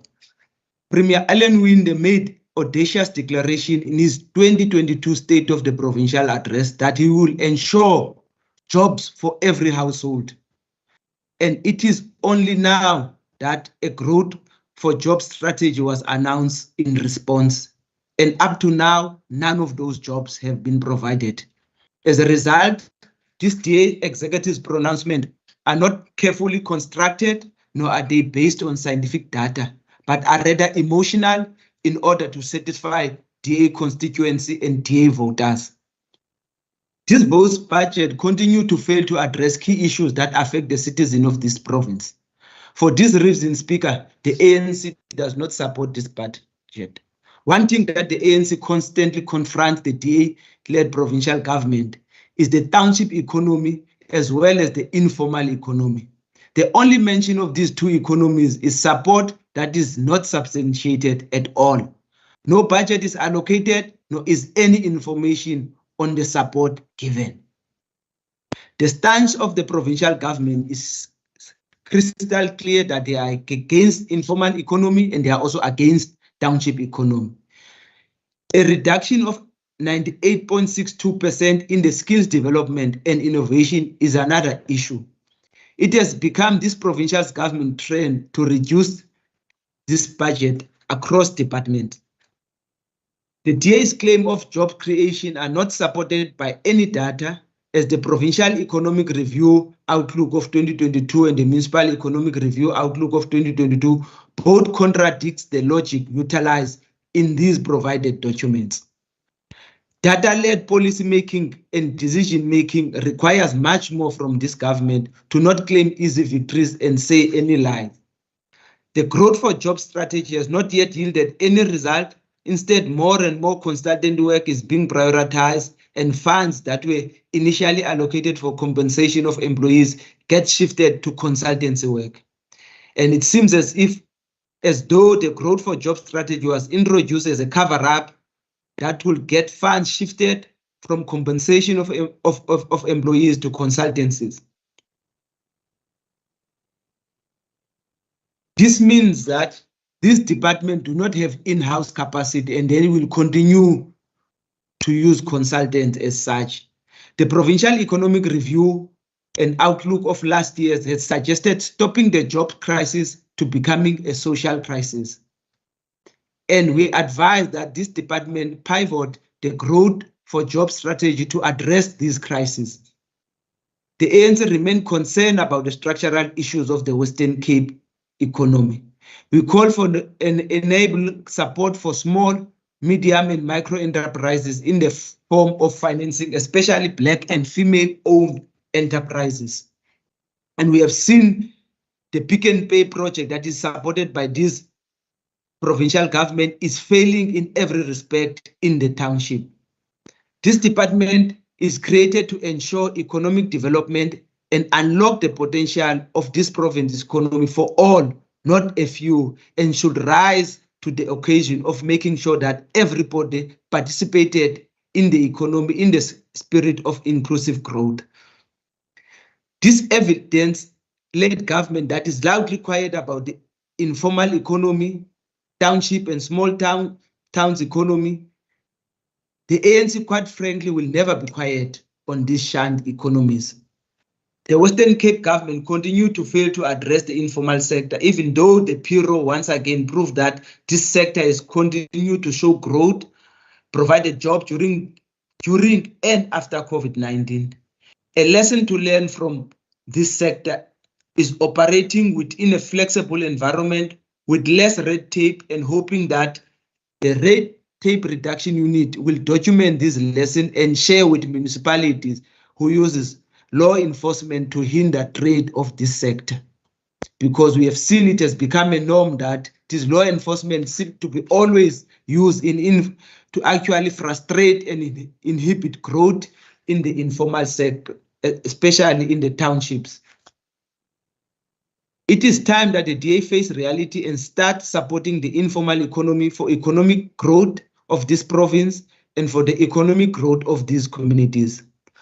With this DA administration, it's that the devil is in the details. They are very big on announcement, but very little on results and mischievous on real impact of their policy choices that are exclusionary, that are elitist, and are most of the time racialized.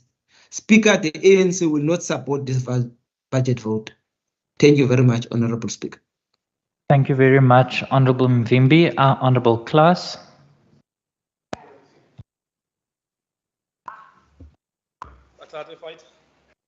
Molo Somlomo. Order, members. There's a member on the floor on my right. Can you please allow the members on my right? There is a member on the floor that is about to deliver. Honorable Minister Meyer, is that a point of order?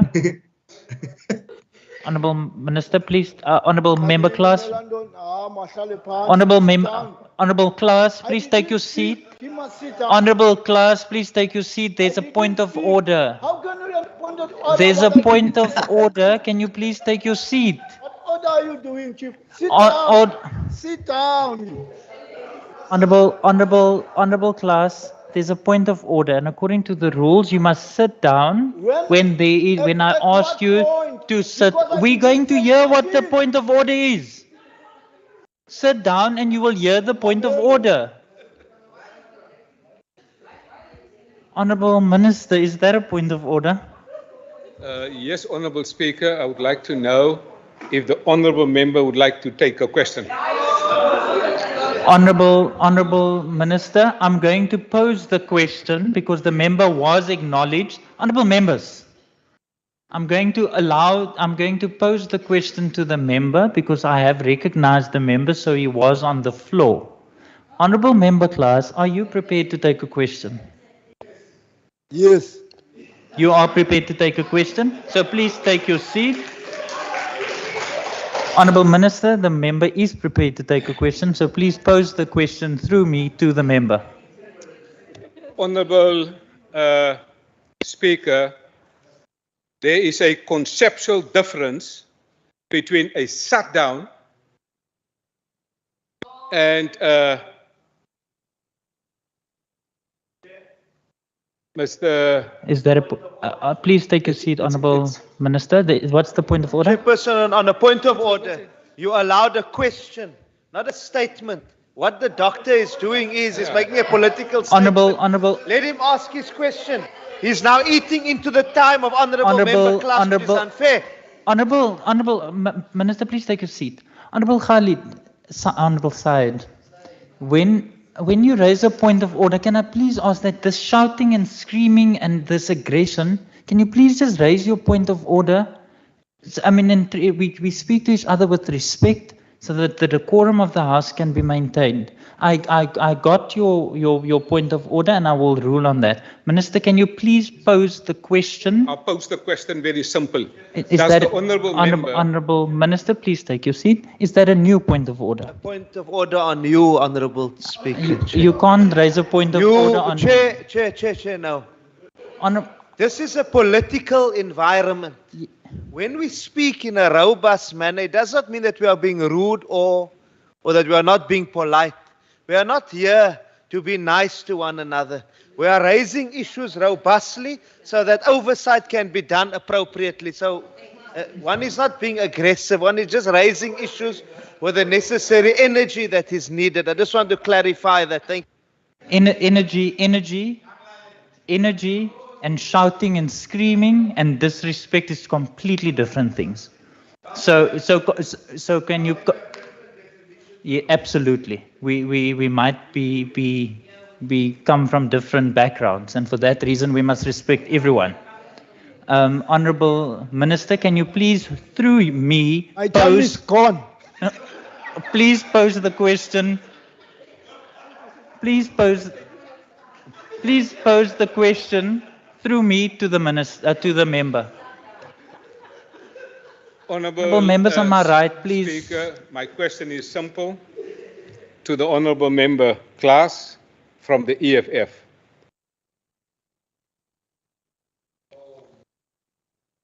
Did they plan a shutdown or a breakdown on the 20th of March since their shutdown broke down? Honorable Class, that is the question. I will answer you in writing.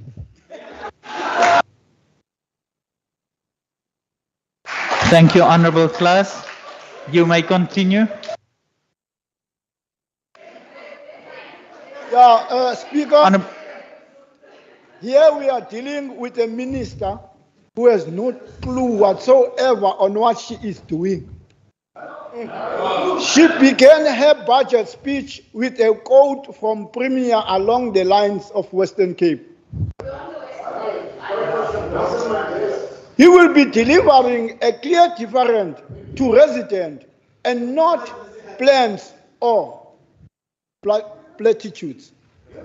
However, later on when she touched on the topic, growth for jobs, she begins speaking about some imaginary Oscar from Cape Honourable Outlaw. Class, that is the end of Who your wanted- time allocated. Time. Please take your seat. Please take your seat. Please take your seat. I told you about my...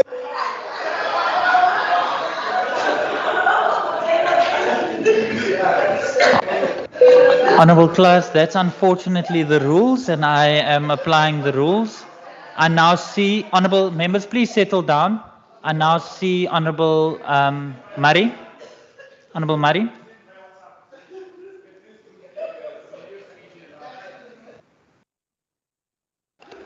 Speaker, is it not Member August? Honourable Murray, please continue. I've recognised you. Sorry, Speaker, is it not Member August? No, Honourable Murray, the speakers Speaker, list have been point of changed. order. So you are next. What's your point of order, Honourable Class? Please take your seat, Honourable Murray. My question. No, you must first ask me. You must ask me. Point of order Oh. is that you know very well this country or Western Cape. Let me finish. Wait. Is that Honourable Class? Is that a point of order? It's a point of order in a rule. Which rule are you referring to? Yes.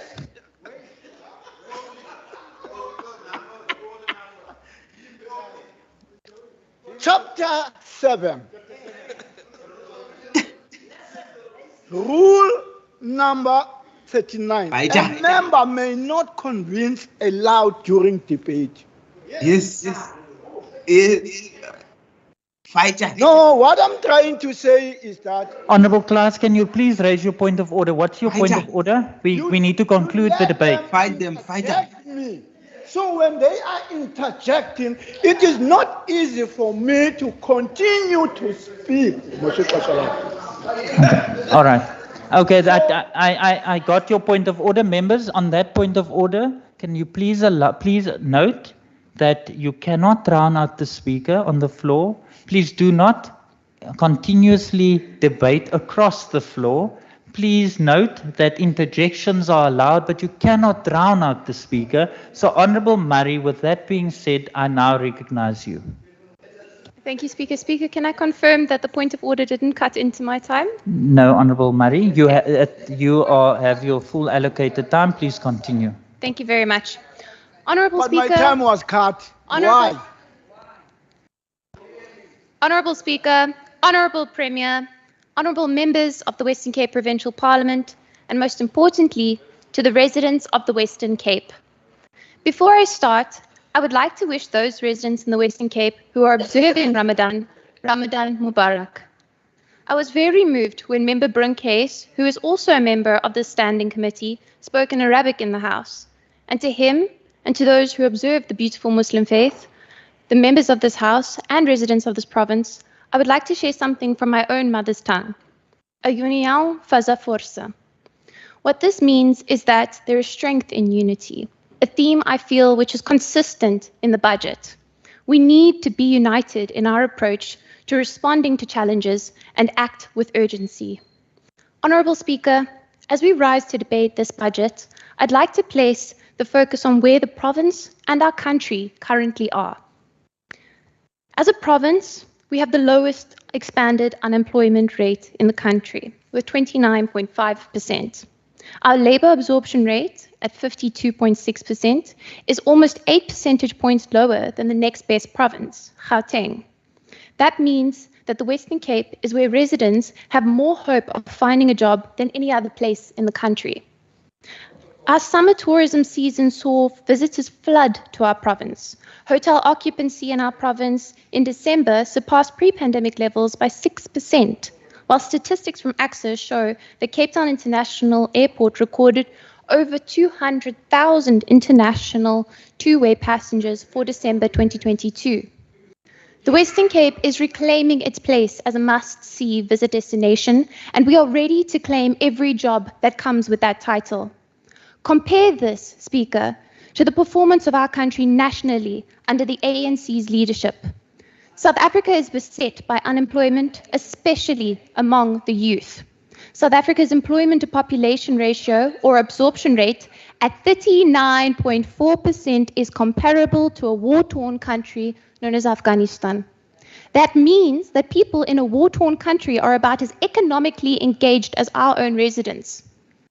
It is no wonder that there are so many disencouraged, unemployed young people in our country.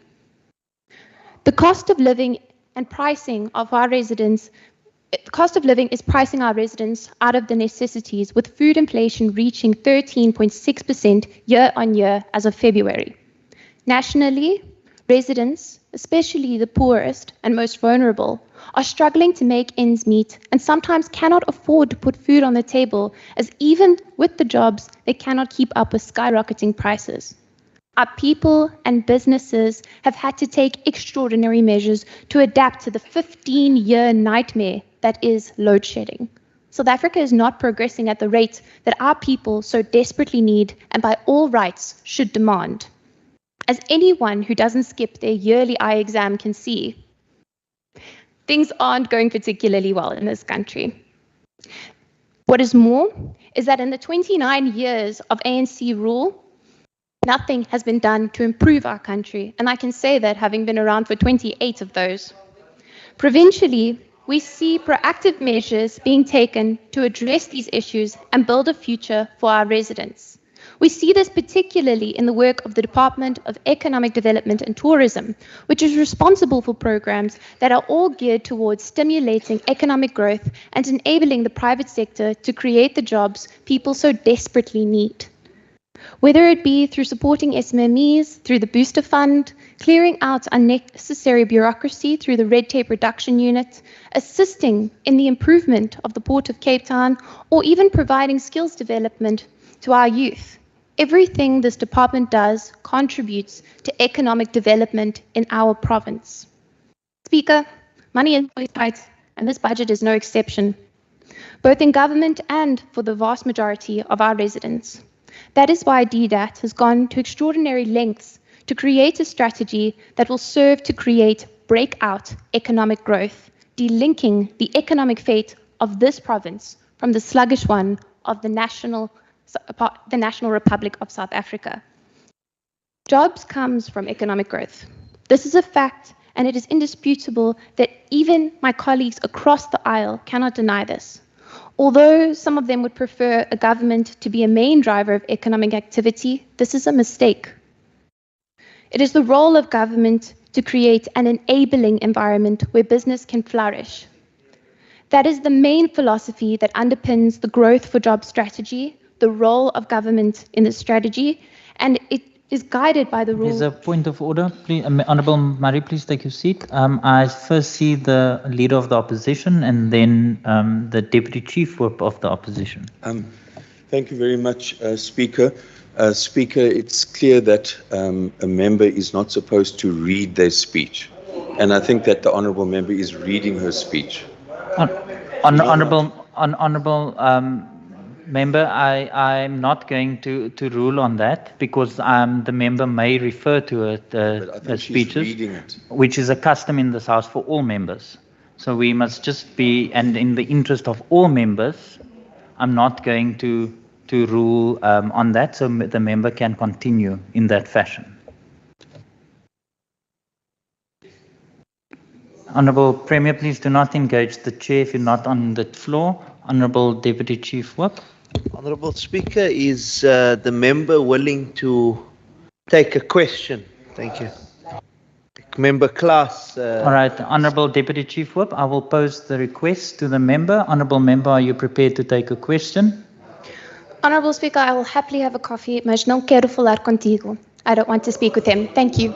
Okay, so the member says is not prepared to take a question. Honourable Murray, you may continue in the fashion that you were presenting your speech. Growth for jobs is the main philosophy which underpins the DA's approach to creating jobs. Honourable Murray, please take your seat. Honourable Klaas, is that a point of order? No, it's not a point of order. I would like... Honourable Klaas, is that a point of order? No. And if it's not a point of order, then why are you rising?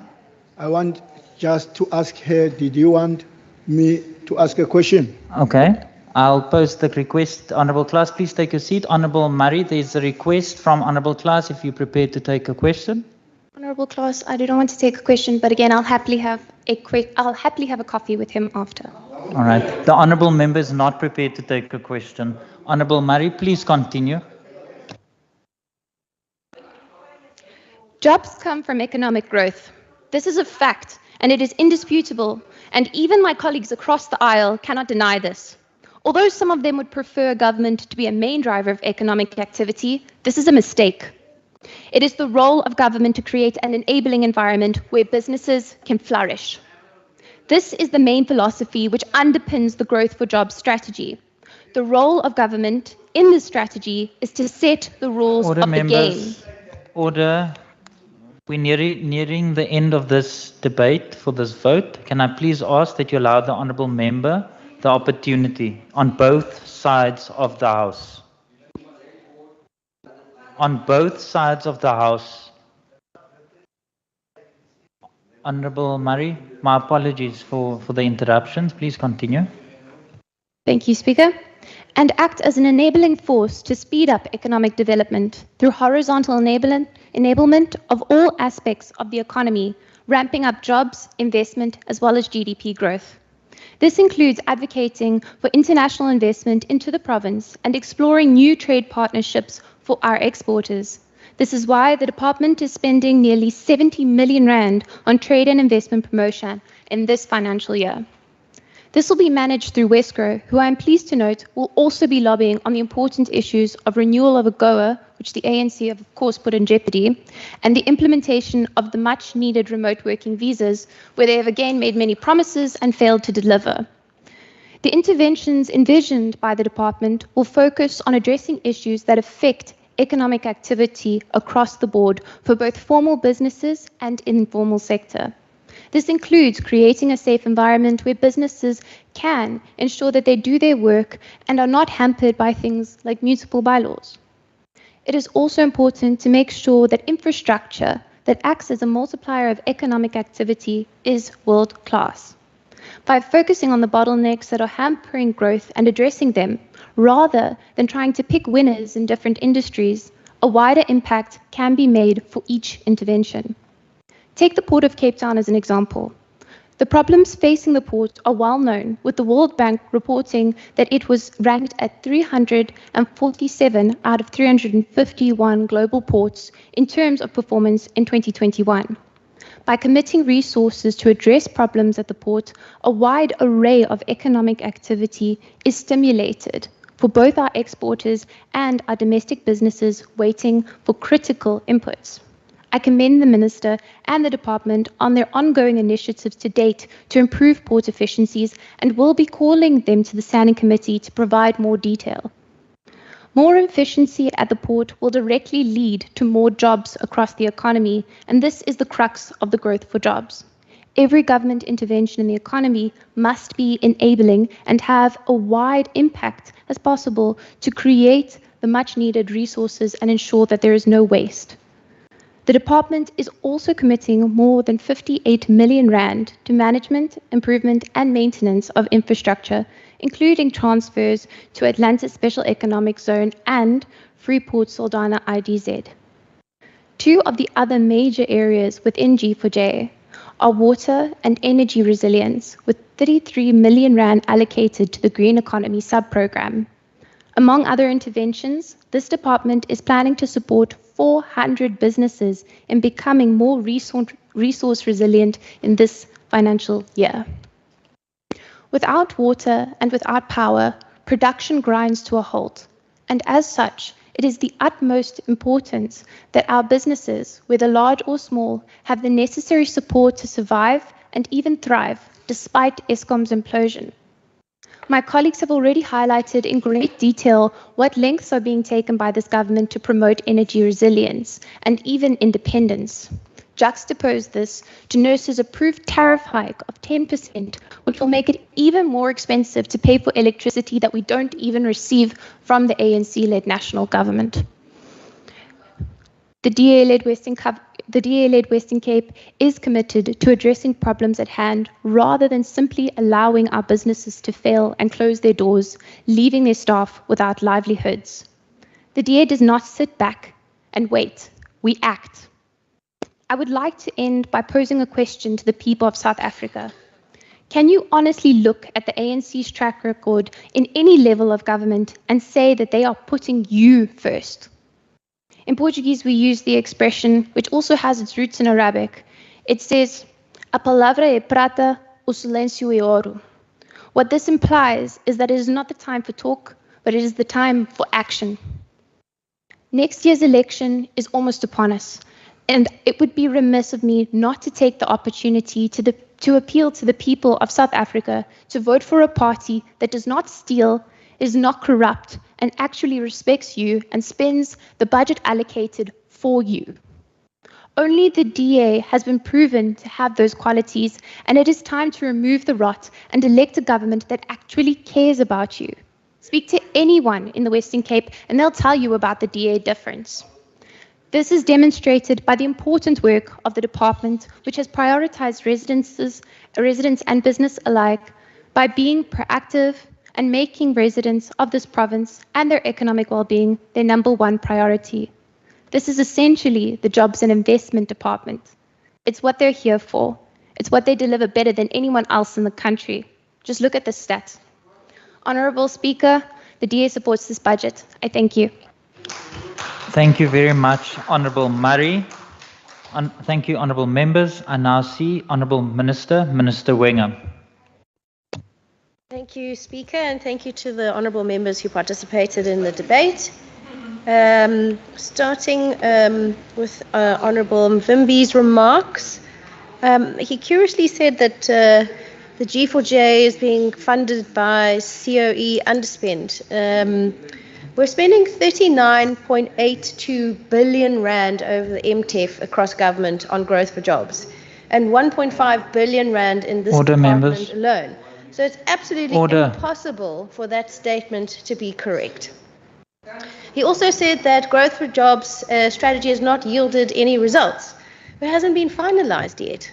So in spite of that, the principles have been adopted, and I say we're not doing too badly, considering that the Western Cape is where the most amount of jobs in South Africa are being created and were in fact created in the last quarter. He spoke of the need to support SMMEs, and I fully agree. And that's part of the reason why we know that the foundations that are needed for especially businesses in the informal and township economies and SMMEs, that many of those foundations are lacking. And we know this is felt more acutely in township and informal economies, and so that's why supporting SMMEs remains an extremely important focus of this department in the next financial year. For example, we have the SMME Booster Fund, which continues in 2023 with an allocation of 8.81 million rand, plus 4.61 million rand for the continuation of those projects from the current financial year. The fund is a demand-led partnership driven by a collaborative model of enhancing the SMME ecosystem and delivering impactful interventions to selected and targeted categories of SMMEs and entrepreneurs, including businesses that are youth-owned, women-owned, and owned by people living with disabilities. We've also allocated 13.31 million rand for red tape reduction in the 23-24 financial year. And the focus of this team is not only on dealing with a case-by-case incidence of red tape, but also systematically identifying initiatives that will make it easier to do business across the province. And a particular focus will be on helping remove regulatory barriers in the informal economy. And in line with this approach, 1.05 million rand has been allocated in the 23-24 financial year to undertake communication, advocacy, training, capacity building, culture change initiatives that seek to build capacity and enhance the performance of municipalities and provincial government departments in this area specifically, but also through horizontal enablement to help all economies in our province to grow. Honourable Klaus, unfortunately, you didn't manage to get to the crux of the speech. I don't have much to respond to there. Honourable Murray, I'd like to thank you for your words of support for the budget and in particular the Growth for Jobs project and understanding the importance of breakout economic growth and why it is so important. I just wanted to quote President Cyril Ramaphosa, who said, "We know that the government does not create jobs, businesses create jobs," which seems that the Deputy Chief Whip of the ANC and the ANC President seem to have some ideological differences in respect to the private sector. But what's clear is that the ANC's way has meant decline. By contrast, the DA's way means prosperity. Thank you. Thank you. Thank you very much, Honourable Minister. Honourable members, that concludes the debate on that vote. I'm going to suspend the House and for lunch, and we will return back at 14:15 for the fourth order of the day. 14:15, 2:15.